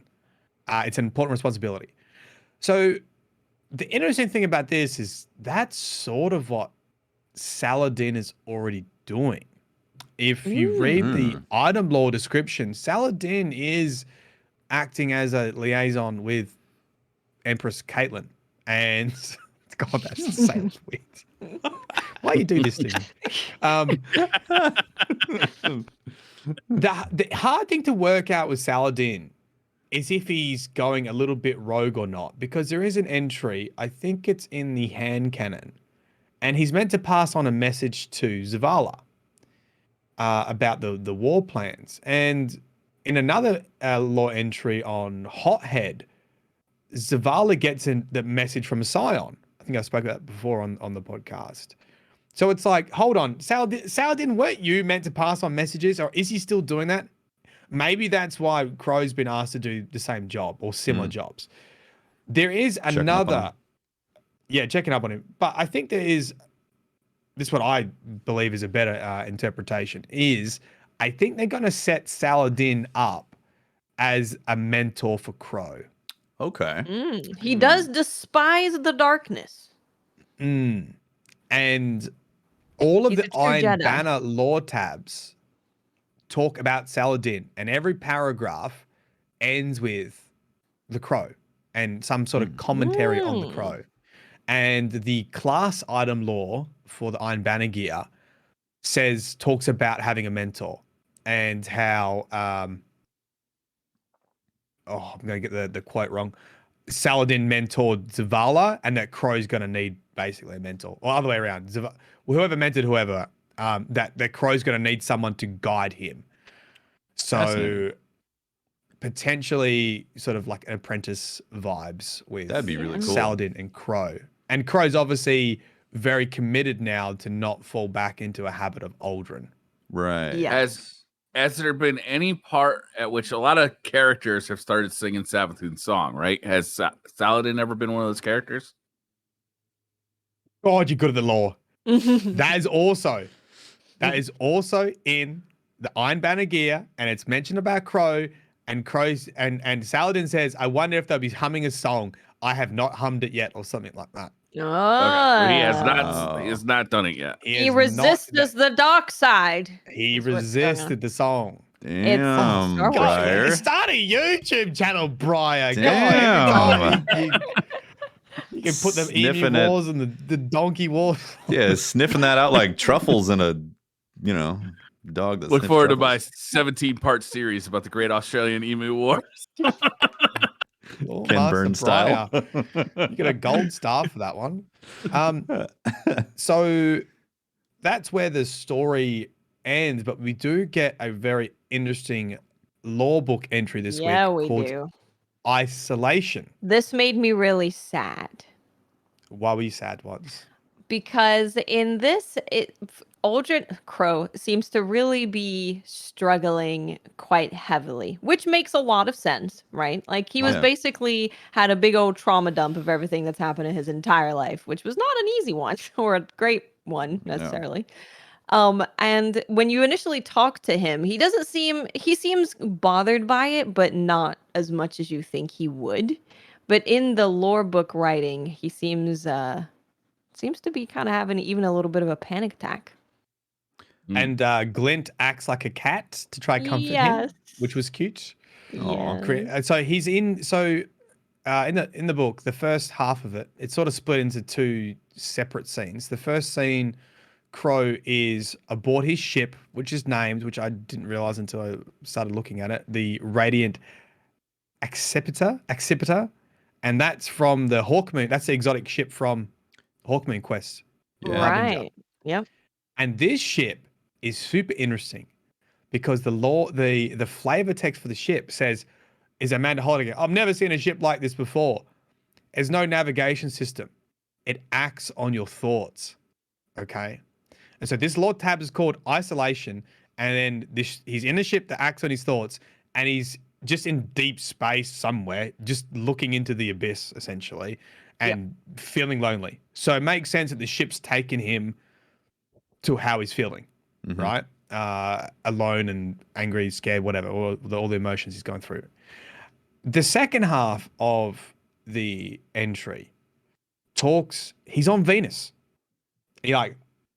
And Glint doesn't know why they're Venus. And they're like, Glint's like, why are we here? And it doesn't actually say. So, hats on. Hats on. We've got a number of theories about why he has gone to Venus. Yep. Theory 1. It's not really a theory. It's just like, hey, maybe it's something to do with his new role with Keitel, defeating Xivu Arath, because we know Keitel's sort of facing off against Xivu. Maybe it's in his new role. I don't think that's super likely, but we'll chalk it on theory 1. Something to do with his new role. Theory 2, right? We know the ship acts on his thoughts. Maybe he was corrupted by Savathun. We already know he's singing Savathun's song. Maybe Savathun needs something from Venus. His ship has taken him right there, and he's fallen into that trap, that plan, and it's going to be revealed where he's gone to Venus. Okay. The rebuttal to that is interesting because in last season, there was I think it was in-game audio that Crow said, I'm thinking of finding somewhere remote. I'm going to go to Venus. And Osiris, as Savathun at that time, told him not to. So that's really weird. Really weird that they brought that up in season of the season of the Splicer, that he was thinking of finding a remote location to escape it all. And now we got a lore entry called Isolation, and he's gone to Venus. So is he just trying to get away? It's just sort of doubling down on that theme. Or was Savathun at that time like, he's not ready yet? Maybe he's not corrupted yet. Maybe he needs to find his memories, and then I'll send him to Venus. And that's where we get the big lore theory number 3. Big lore hack. That's where he keeps his stepsister porn. Yes. In the vault of glass. The vault of ass. The idea that he has his memories back.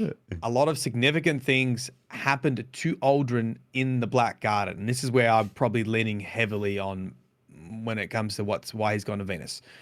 People say, oh, the Black Garden gate was on Mars. Well, Mars gone. And another Black Garden gate on the moon. True. But we know that Venus is isolated.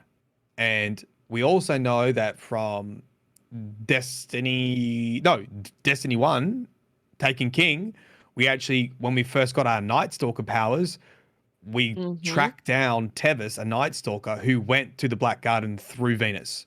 Yeah, we did.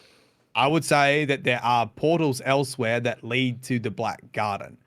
And the reason why that's significant for Crow, and it got told to us a couple of weeks ago, is when his corruption first started. That was like the beginning, the turning point of his downfall. So is he, retracing his steps? He has memories now, and he realizes the part where he became corrupted was when he got infected in the Black Garden, and he's trying to prove that he's not going to become Uldren, and he's like facing the fears of his past life, and he's going to make sure once and for all that he never becomes Uldren again. Or 2, has that memory been planted and he's falling right into Savathun's traps, and he's going straight back to the place where he was originally corrupted, which is the Black Garden. The other thing that supports this is they just brought up a new lore entry from a character called Jolyon, which was a really good friend of Uldren. And they went and explored the Black Garden together. And so they're bringing this character back into the mix in the written lore. And so that's why my mind goes back to the Black Garden. And also because Mara Sov said to Akora Ray, you know that's when Uldren was first corrupted from the Black Garden. Wowzer. Or is he going to have a face-off with the Entity? We know that we saw the Entity when we went to the Black Garden. Yeah. That's where I want to face off with the end titty in the vault of ass. Yeah, I mean, is that we could still draw there? That like the blob entity thing? Don't know. I feel like, yeah. I mean, I feel like it was more of a vision, was it? When we went into, I don't know, when we went into the Black Garden and we saw the doppelganger and the triangle fleet. I also the other interesting. Oh, that's right. So to double down on this theory, the character Jolyon, who went into the Black Garden with Uldren when he was first corrupted, the title of the entry is called Eternal Recurrence. And I feel like it plays with the theme that Uldren's destined, Crow is destined to be corrupted and manipulated eternally. That even through death and rebirth, he's going to go through this same cycle of being manipulated, corrupted, abused by everyone around him. His family, Savathun, Guardians, right? Not telling him his history. He's trapped in eternal recurrence. So I also had a theory graveyard, which is just anything and everything that chat brought up, because we wrote this on stream, and you know, there's a bunch of other sort of theories why he's gone the Venus, Kara and Venus. They did some funky stuff in Venus. Maybe something there. Has he stolen the egg? Maybe he's trying to unwish his past as Uldren. What's the new Spider-Man movie? Like, everyone knows it's Peter Parker, and he like tries to undo, make it so no everyone forgets that he's Peter Parker. Maybe it's that. Maybe he's trying to unwish. It would be super cool if Crow gets to talk with Uldren in the Black Garden. That would be be cool. Awesome cutscene. Wow, that would be cool. Then he screams somewhere. I don't know. We know Shayura, remember the Trials Warlock, who's hunting down Stasis Guardians. She went to Venus for a little bit. We also have a bunch of timey-wimey theories in our theory graveyard. Ishtar Collective and the Vex researchers are there, or they were there. Their equipment's there. We obviously have the Vault of Glass on Venus, and we have the Citadel on Venus from House of Wolves, where scholars tried to pull a wolf army back through time. And we also have the Nine. There is a box of dust linked to the Nine found on Venus. So Venus is like a super interesting place lore-wise. There's basically just a whole bunch of crap going on there, and they could pick from anything. I think it's probably going to do with his history in the Black Garden. I think that's how they're going to tie it in. That's my bet. Yeah, that's fascinating.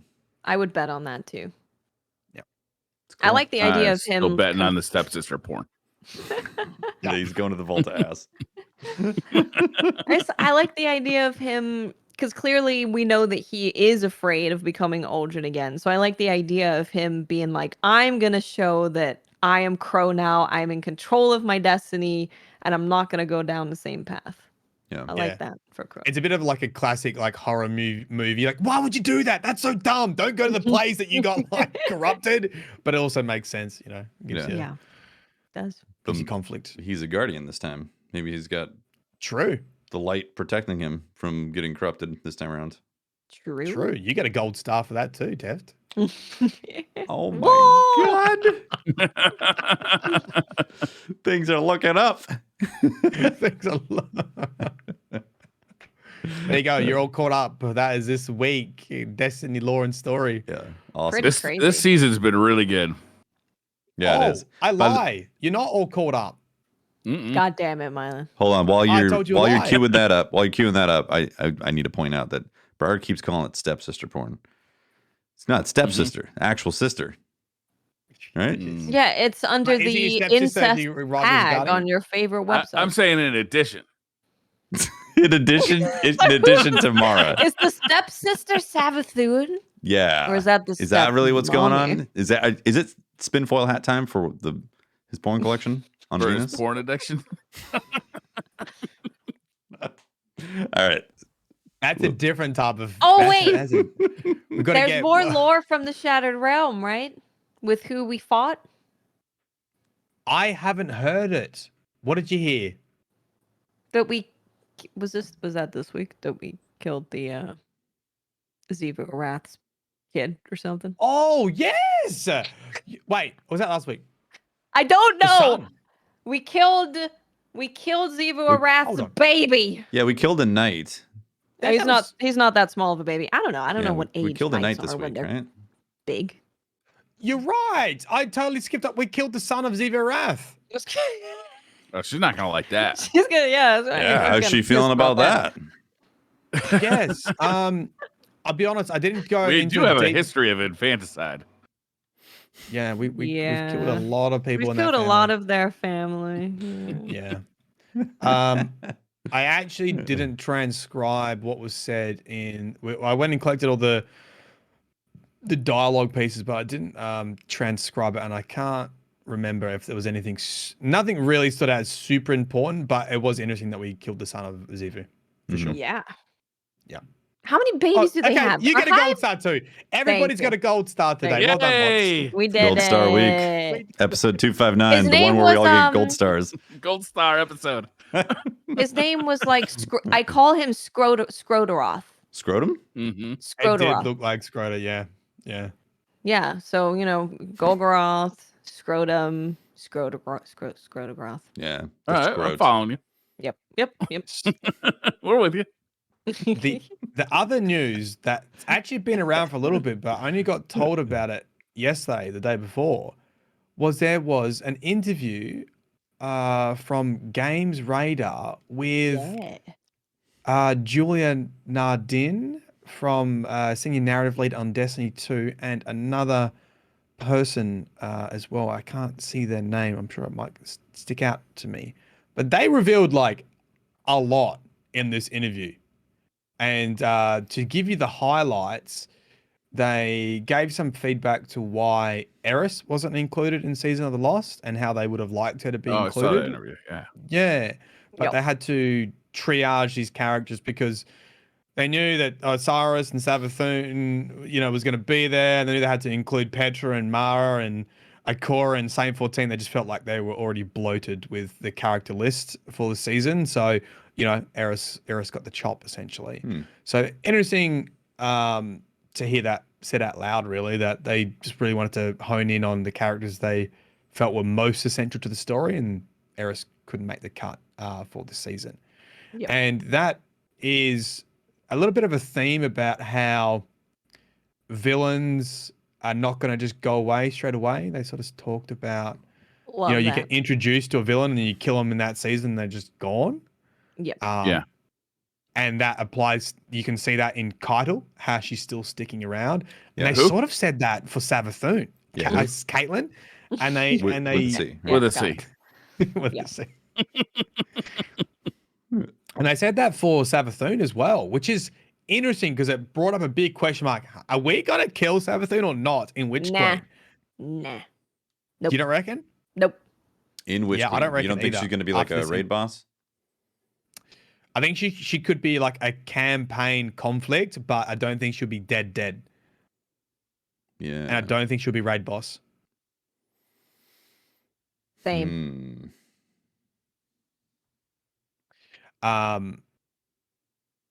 Other highlighted points. Yeah, so they say Savathun will have more staying power than previous baddies. Okay, so we're definitely not killing her right away. No, definitely. Let me read the whole paragraph.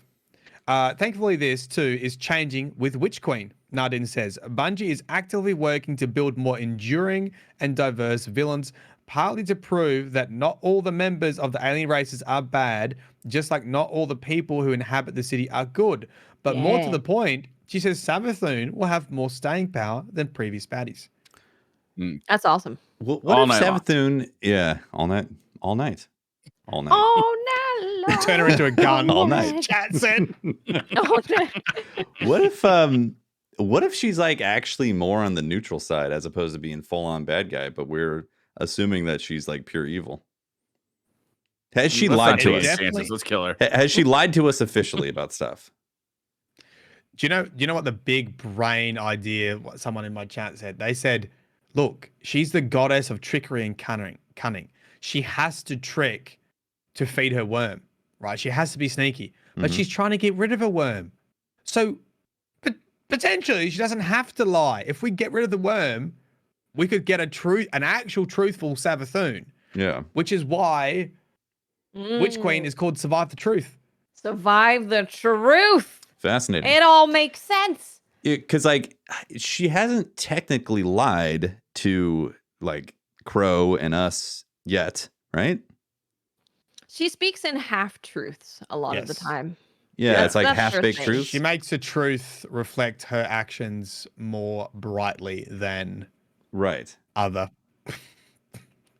She's like, see, I brought Crow to the city, you see? Like, Yeah, her like, you know what I did? I did all the good stuff. That was me. Not you, not the Vanguard. That was me. We're like, yeah, okay. Well, yeah, she's definitely positioning it as like, hey, here's what I did that was good. And she hasn't specifically, or I don't think anyways, specifically made threats about her evil, right? She's basically talking about how she wants to get away from the worm, and like her sister and Xivu Arath is like hunting her down and all that. And like, she makes a case for wanting to be neutral, right? That's what they're doing a lot. I feel like there's a lot of gray area. And I feel like this season is literally Witch Queen. Because Mara is sus and sketchy, and Savathun is sus and sketchy, but they're both kind of helping us. And it's a whole gray area. Well, and also if they're trying to make some of these alien races not appear pure evil, like it would make sense if one of the hive broke away and was like, actually, I kind of just want to exist. I don't want to consume and be all negative and super evil and stuff. Too fucking bad. You look like a zombie. You're gonna have to work on your appearance. Maybe she thinks moisturizing. Maybe she thinks the light will fix that. You know? Walk into the ramen shop and there's just 3 thralls sitting on the on the counter, just like scraping food into their mouth. And you're just like, oh. Hey, bud. So you guys okay? Great. Yeah. If you thought we had a hard time accepting the elixir, you wait till the hive start chilling out. Yeah, that's not going to be appetizing. I guess the reason why I think definitely want separate sections in the restaurant. Yeah. Just real quick, the reason why I think this is because Xivu Arath is clearly like the pressure that's coming, right? Like this is some evil pressure that's pushing things, and like is she in cahoots with her sister? Is Savathun making this big orchestration with Xivu Arath to like get Xivu Arath inside the city, or is she really trying to legitimately get away from these forces that she doesn't want to be part of? Yeah, I think that's a good question too. I think it's possible. It's all a long con. Yeah, the long con. Do you think Mara's part of the long con? I think Mara is just indifferent. She doesn't really. I don't think Mara's empathetic towards anyone apart from herself. Mm-hmm. Which is not empathy. Nope. She just wants narcissism, isn't it? Yep. What if she's thinking about taking the worm for herself? Yeah, what if she eats it? And I think that's highly possible. Yeah, like she takes Savathun's powers from the worm power somehow, and then gets ultra corrupted, and she also has a baby dragon. Oh god. Mm-hmm. Yep. All right, I want to do some Twitter questions. We're running out of time. Oh yeah. Yeah. Someone's gonna die. That's the last thing they said. Oh wait, yeah. No, there was a little bit. Yeah. Yeah, that's a big deal. They asked about the spoiler alert sidearm, and the narrative team said it's not a coincidence. Someone will die. There you go. There you go. Okay. Someone's getting It's the sweeper bot. Rest in peace, sweeper bot. No way. He's got plot armor. Yeah, he survived the tower dying once. He can survive it again. Who do you think's gonna bite it? I think so. Osiris. Could it just be about Osiris, or could it be about someone less obvious? Could be Mara. Could be Cyrus. Yeah, the people who you don't see in the trailer, like Mara. Could be Crow.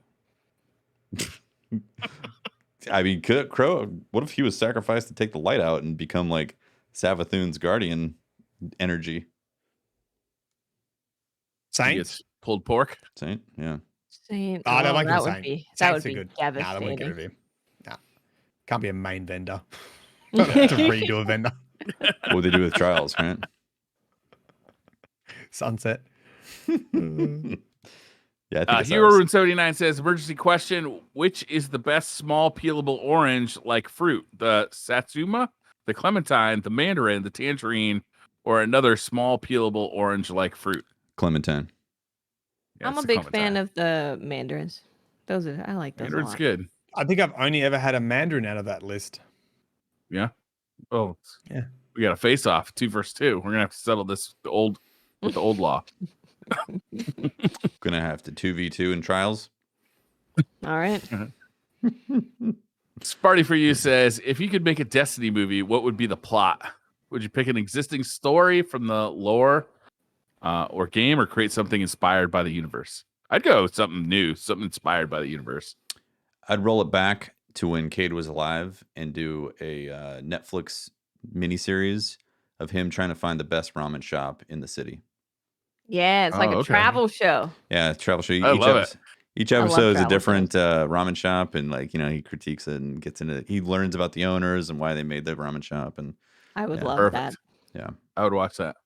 I would do either Hive horror, any of the Hive stories, like horror wise,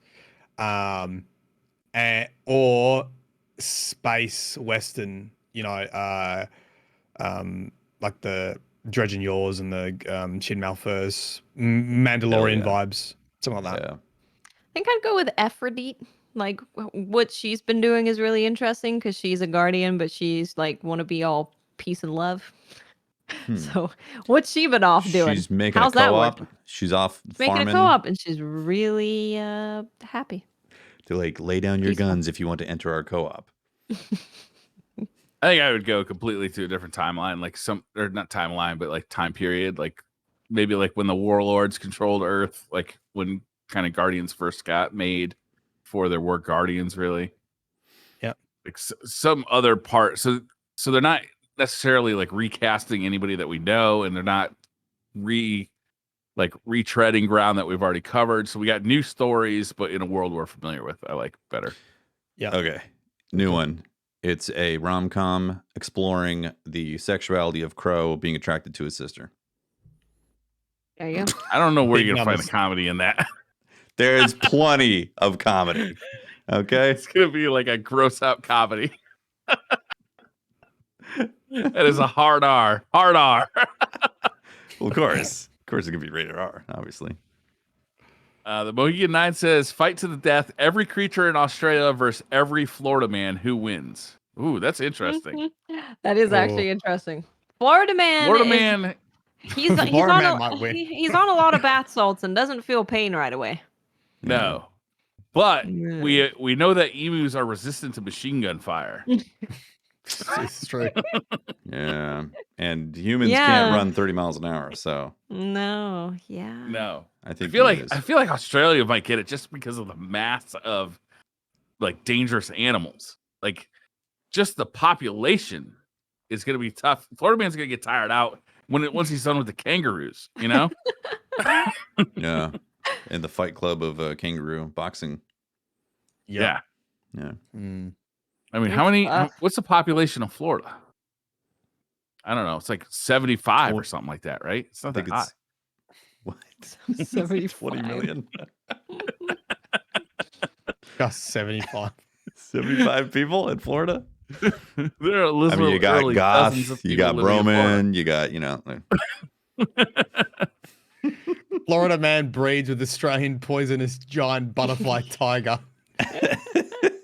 Florida man is used to dealing with pretty dangerous animals, though. I mean, there's poisonous snakes. There's crocodiles. Did you see this week? Alligators. You see this week the guy dropping a trash can to catch an alligator? To catch an alligator. It actually flipped it up. It was like, wow. What do you do after that? Do you just like put it out in the street? Be like, I'm hoping to call the trash. Be like, hey, it's somebody else's problem now. Be like, hey, I need you to do an early pickup. Mine's pretty full already. I put it in the recycle bin by accident. Imagine the arm. A spider taking it out. Alligator flies out of that. Sean Odell says, if at the end of the season we make a choice, side with Mara or side with Savathun, who do you choose? Ay.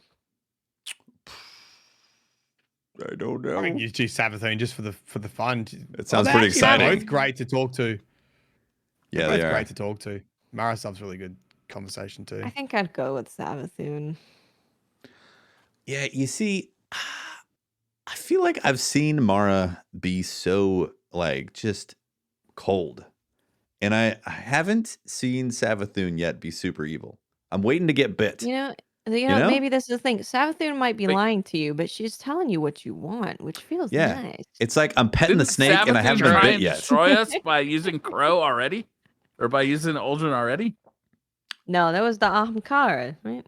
Yeah, it was Dragon Lady. Yeah. What's the question? I don't like either option. I feel. LM3 says there was a new dialogue line this week where Mara told Glint, pull pork, she was really appreciative of him too. Do you think Glint may be one of the actors mentioned earlier? Actors mentioned earlier, huh? Yeah, so Mara said there was a bunch of failed actors, and if the actors hadn't failed, then she would have been in control of Uldren. Right. So what does Mara say to Glint? She's appreciative of Glint. Wait, does that mean that like they know these ghosts before they go and find someone, before the ghost is activated and is like all chatty? Like, is there a bunch of definitely up with this one? Is there a bunch of ghosts floating around that haven't found someone yet? They're like, hey, there is. Yeah, yes. There are. Yeah. Oh. And they're just like, hey, you want to go to the bar later? Yeah, they're like, you want to go hit the, you want to go hit the club? There is nothing more annoying than a drunk ghost. They're flying all over the place. They're hitting you in the head. It is awful. You're like, sorry. Let me res you real quick.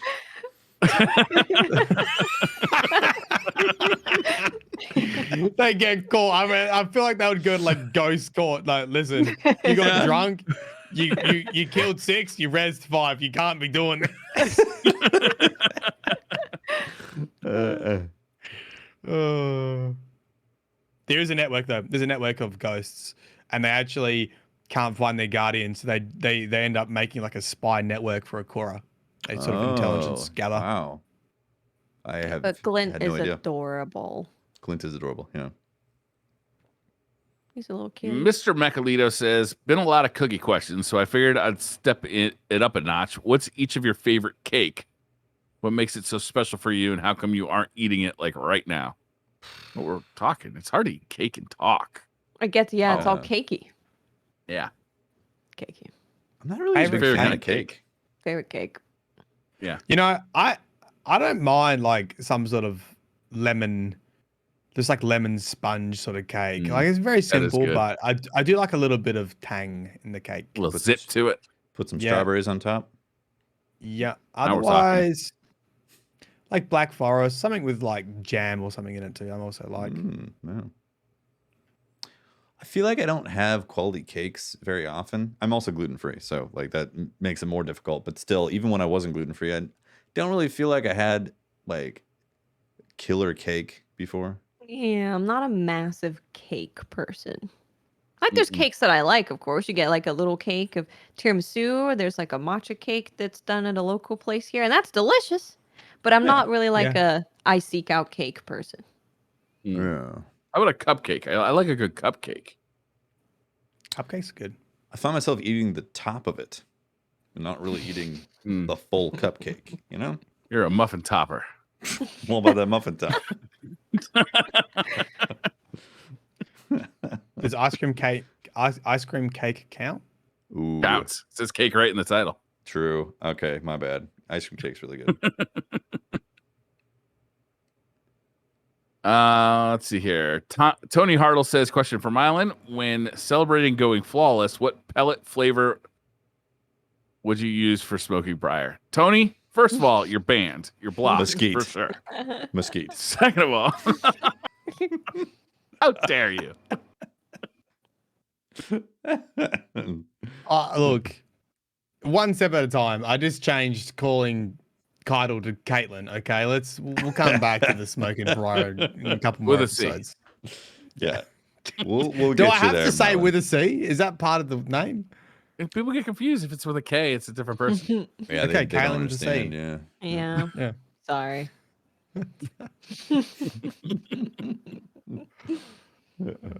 John O'Neill says, "Hey, all, just got caught up on the last few episodes. We introduced my newborn little one to the world 6 weeks ago.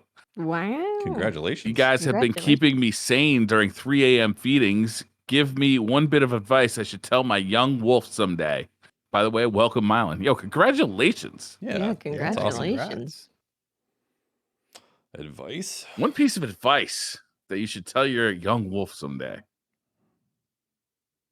Briar is the only parent here. When starting a podcast, make sure to select one co-host that you plan on eating, so everyone is on the same page. That's gross. Great advice. Great advice, right? You will bond forever over this one simple thing. Like, comment, subscribe. Yeah, like, subscribe. Hey, make son, sure to leave Steam reviews on indie games. Be yourself. That's my proper advice. Yeah. Don't post anything on the internet that you think your parents would be embarrassed of, because eventually you're not going to want it there anymore. And once it's on there, it's there for good.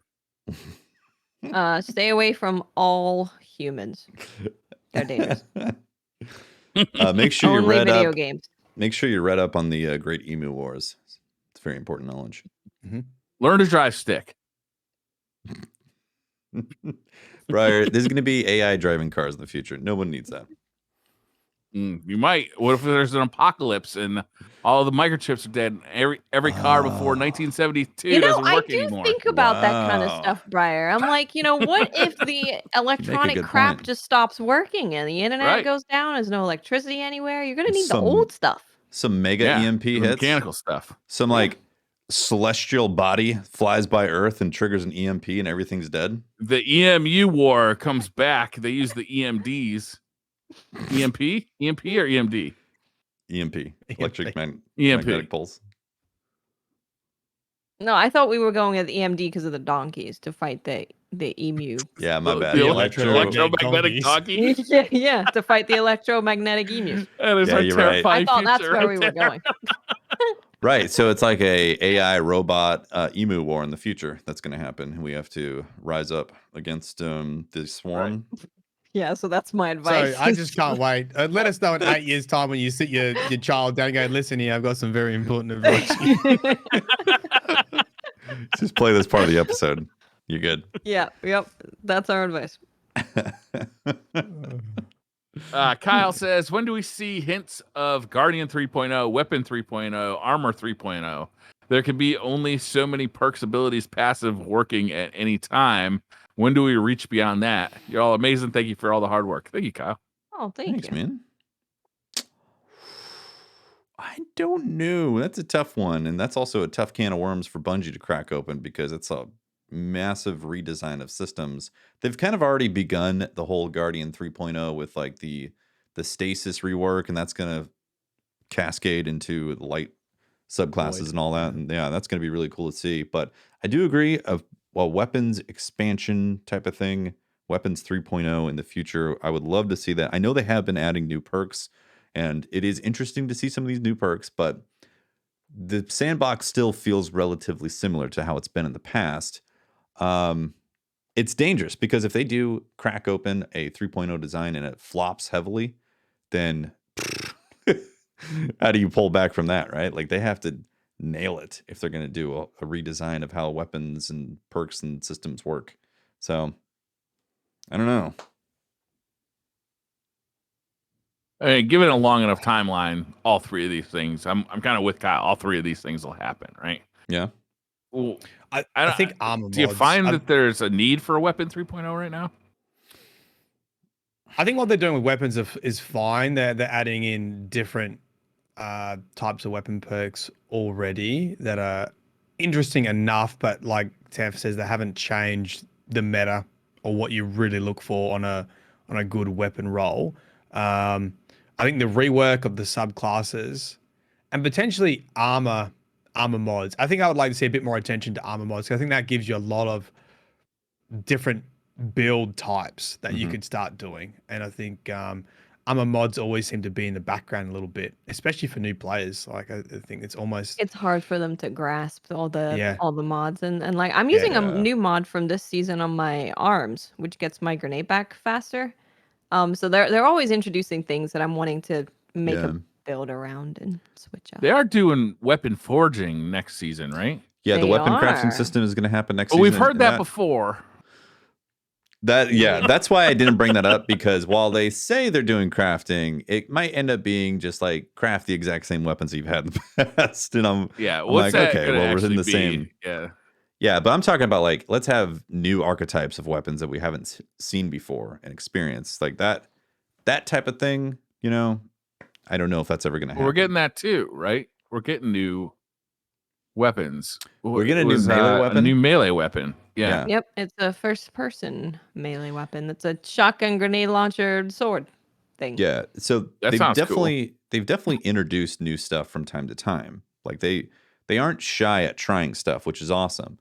But with no Destiny 3.0 coming in the future, that means that there's no ultimate reset of how these systems could potentially work. At least, you know, from like a major series point of view. So I don't know if we're ever truly going to get a full-on weapon rework, or if it's just little incremental changes that once you look at them over the course of 4 years, you're like, oh, that's a full-on redo. But it happened over 4 years, as opposed to we're dropping a whole new system for you to dig into. So I don't know. It sounds like a developer nightmare. Yeah.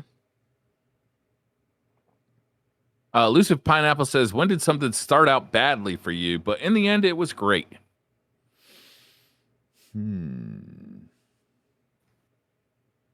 High school? YouTube? YouTube?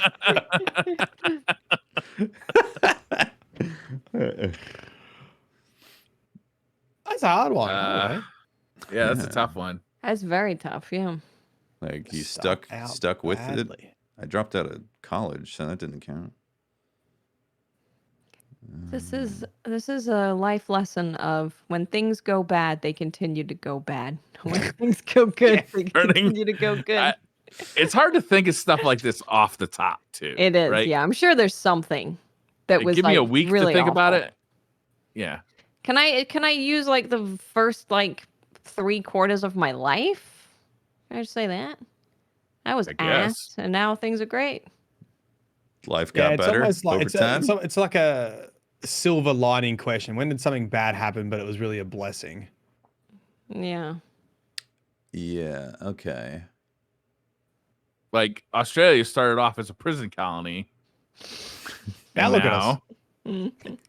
Yeah, you're right. It doesn't really work, does it?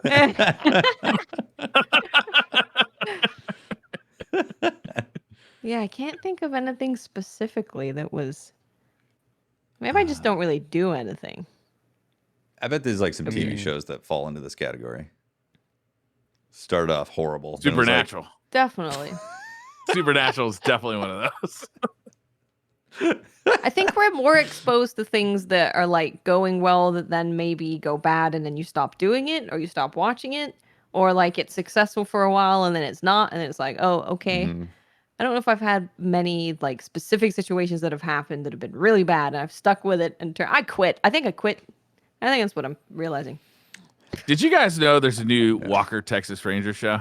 Yeah. It's one of the actual characters from Jared's one in of the, it. Yeah. Padalecki. Yeah, Jared's in it from Supernatural. So I tuned in. I'm like, hell yeah, I'm going to check this out. There's going to be some supernatural stuff. There's going to be some kung fu. Like, this got everything I like. It doesn't, right? No kung fu in this show at all. There's not a single karate chop thrown at all. How can you be Walker without the karate? This is like, what was the point of that show if it were not to feature Chuck Norris like doing kicks? Yeah. Like kicking ass in Texas. Like, what the fuck? Why reboot that show if you're not going to have karate? Maybe he learns karate later on. It's the origin story of him becoming karate. Now I got to watch season 2. Fuck. You should just Google, does he ever learn martial arts of any kind? I thought of one example which sort of related to the TWAB this week, which was the accessibility section for Bungie. Oh yeah, we didn't go through the rest of the TWAB. Yeah. Yeah, it was the year that I started YouTube was because I did work for a not-for-profit and we made custom equipment for kids with disabilities.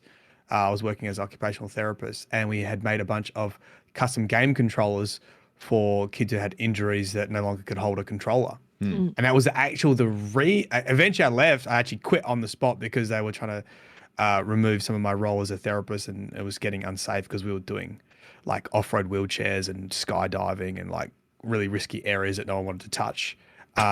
And they were trying to make it go a bit quicker to make more money. And I was like, I'm out. I'm not going to be in a newspaper with a kid like rolling a off-road wheelchair and like being crushed by it. So see you later. Anyway, so that started off really bad and I left. But from that, because I really liked the controller design, it was actually the initial catalyst for making the YouTube channel. Is I wanted to work in gaming and disability. And now look at me. Awesome. I'm on 2 podcasts.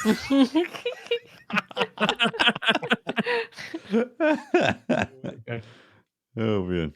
Blandy McBlanderson says, given that Mylan holds a doctoral degree, I can't say those 2 words back to back, shouldn't his podcast co-host be addressing him as Dr. Mylan or Dr. Games? He hasn't finished the PhD yet. Yeah, technically,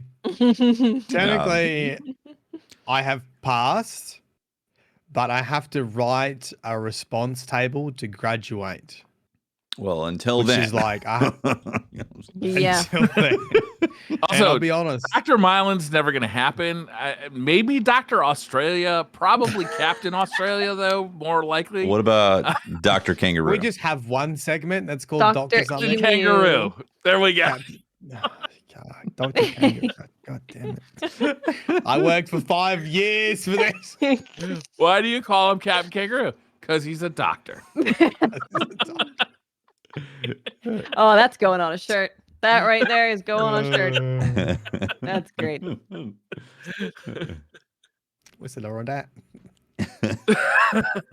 There was one more question I really wanted to read before we quit. Let me just see if I can find it. Quit. Russian05 says, how is playing Warlocks actually going for you all? And who's willing to admit that they love Warlocks? All right, I'll go needs first. to admit it right now. So it's been okay for me. Not bad. Like there is times where I miss my fellow hunter, kit and being able to dodge and be all jumpy and all that stuff. And sticking with Blink has been nice, but this past few days I did switch over to Bottom Tree Dawnblade, and that's been interesting with the Dawn Chorus or whatever it's called, the helmet. That's been it's good. It's definitely good. Like I find myself enjoying it from time to time. I'm not converted. Yeah, I'm definitely going back to Hunter as soon as possible, but that's months away. I've only played Bottom Tree Dawnblade. It's the only thing I've played. I think if Bungie didn't do the changes to that subclass, I'd be having a not so good time because I'm just playing for the big explosions. And now with this season, you've got necrotic grips that work with your entire subclass, which is super fun. So you can run Thorn or you can not run Thorn. You can use Dawn Chorus and Jotun. Like there's a lot of interactions that you can have with different weapons and different exotics for Bottom Tree Dawnblade. And I like, someone jumping next to me and I throw a grenade and they're burning and they go kill all their team. That's great. Yeah, the burn's nice, definitely. I like that. Yeah, chucking a nade on a cap point. I'm like, wow, this is super useful. They just burning and dying. Play Tether though. Yeah, I'd really like to play Tether. Yeah, I miss my Tether. I miss that. I've always enjoyed playing Warlocks. The only thing about Warlocks to me is the jump just sucks. Like I'm sorry. Like I know a lot of people love Warlocks. If Warlocks had a regular jump that when you hit it the second time, it went up like a jump, My team does have to wait for me as I'm trying to slowly glide up a step. Come on, you're gonna be Warlock skating. What are you doing? I can't Warlock skate up directly, vertically. No, you can't. Yeah. Okay. Okay. Point Other than taken. that, though, I like being a warlock. It's Oh, not a big deal what was that, to me. Brian? You like being a warlock? Yeah, I like being a titan. I like being a hunter. I don't really Mm. super duper have a preference, actually, unless I have to do a jumbo puzzle, and then I absolutely do not want to be on a warlock. Yeah, I definitely prefer being a hunter still. And I get a little salty seeing all the hunters in Crucible. Be like, you freaking bitch ass hunter. I should be you right now. But it's not bad. It's okay being a warlock. And it's been nice blinking too. I did get to chuck a Nova Bomb right at a wall and kill myself in Trials. That was great. Classic. It was That's classic. good times. Yeah. Was that when you were? Was that your panic Nova Bomb? It was a panic Nova. It was near the cap point. It was hefty in like Panicked. a 1v3 and was like, I just throw the Nova. I was like, I got you. Spooked him and he attacked the wall real good. No, I got him though. You did get him. You did get yourself as well. Yeah, I killed myself and I got it was the great. guy. But yeah, It did make me laugh. That's worth it. Exactly. Is that it? That the Should question? we wrap this one up? Yeah. Yep. Well, that is episode. What is it? 259 of Before DCP. we do sign-offs, Yes. I just want to let people know that Bungie announced a new inclusion club called Accessibility at Bungie, and they are doing a emblem and pin and all that good stuff like what they normally do with these kind of things. So they said that the pin and emblem will be added to the Bungie store on October 1st. So you can go and pick up the pin and get the emblem for accessibility. Cool. Nice. Yep. Very cool. Awesome. Yeah. Well, like I said, that's episode 259 of DCP Live. Thanks for hanging out and joining in on the shenanigans. Shout out to our Patreon members and our Twitch subs for making the shows happen. We appreciate it. And yeah, Mylan, what are you doing over the weekend? Oh, there's no trials. So apart from crying myself to sleep, I'll be. I'm gonna check out Halo Infinite. I've got the flight. Nice. This weekend, so I'll probably check out some Halo Infinite. I've got a lore video coming out tomorrow as well. Friday night US, Saturday morning Australia for Rasputin. Bit of what the freaking heck is about? Where's he been? What's he doing? Raspy boy. Yep. And I'll be live over on Twitch, and you can find me on Twitter and YouTube, Mylan Games. Awesome. Briar, how about you? As the cool weather rolls into the northeast and leaves start to turn, I think I'm going to be lighting a nice campfire outside and sitting around that with a Oktoberfest and maybe a pumpkin spice latte. There you go. Yeah, 'Tis the season. cozy. Right? Yeah, that sounds cozy. Excellent. How about you, Watts? Are you getting a pumpkin spice latte? I don't think I will be. I might be getting some Taco Bell though. Taco Bell. Might as well. Is Pope coming to town? Yeah, he's I'm giving him the gourmet tour of the local food. The culture. fanciest restaurant available, Taco Bell. Yep. Hey, it was America's, Authentic. most authentic, best Mexican food. So Of course it is. Yeah. gotta take him to the best place. Awesome. All right. And I'll be looking at the Taco Bell menu to see if I can actually eat anything off of there. I don't think so. Actually, if you are vegan, it's one of the better places you can go because they just Get out. How? Yeah. They just don't. You can just say no cheese and no sour cream, and they listen to you, unlike literally everyone else. And then they have a veggie menu, which has like beans and potatoes and A veggie menu rice. from Taco Bell? There's potatoes at Taco Bell? Yeah, they make potato tacos. Potato tacos? What? Yeah. I am curious. Potato tacos. This is why I keep going to Taco Bell because of I can eat stuff from here. This is nice. I've never even heard of potato taco. It actually doesn't sound that bad though. If you're not going to get Potatoes meat. and taco? Hell yeah. It definitely sounds good. Yeah. Like it's going to Really absorb the flavor of the sauce good. It should be good. Yeah, That's potatoes are great. Love it. Interesting. Awesome. All right. Well, I'm might be trying some Taco See you, Bell Taco this Bell. weekend. We'll see. All right. Yeah. Sponsor us, Thanks Taco for Bell. watching. We got an emote and everything. Don't DMs. Yeah. Thank you. Come on, Taco Bell. Where's the sponsorship? All right. Thanks for watching. We appreciate it. We'll see you next week for another episode. Bye, everyone. Bye. Bye.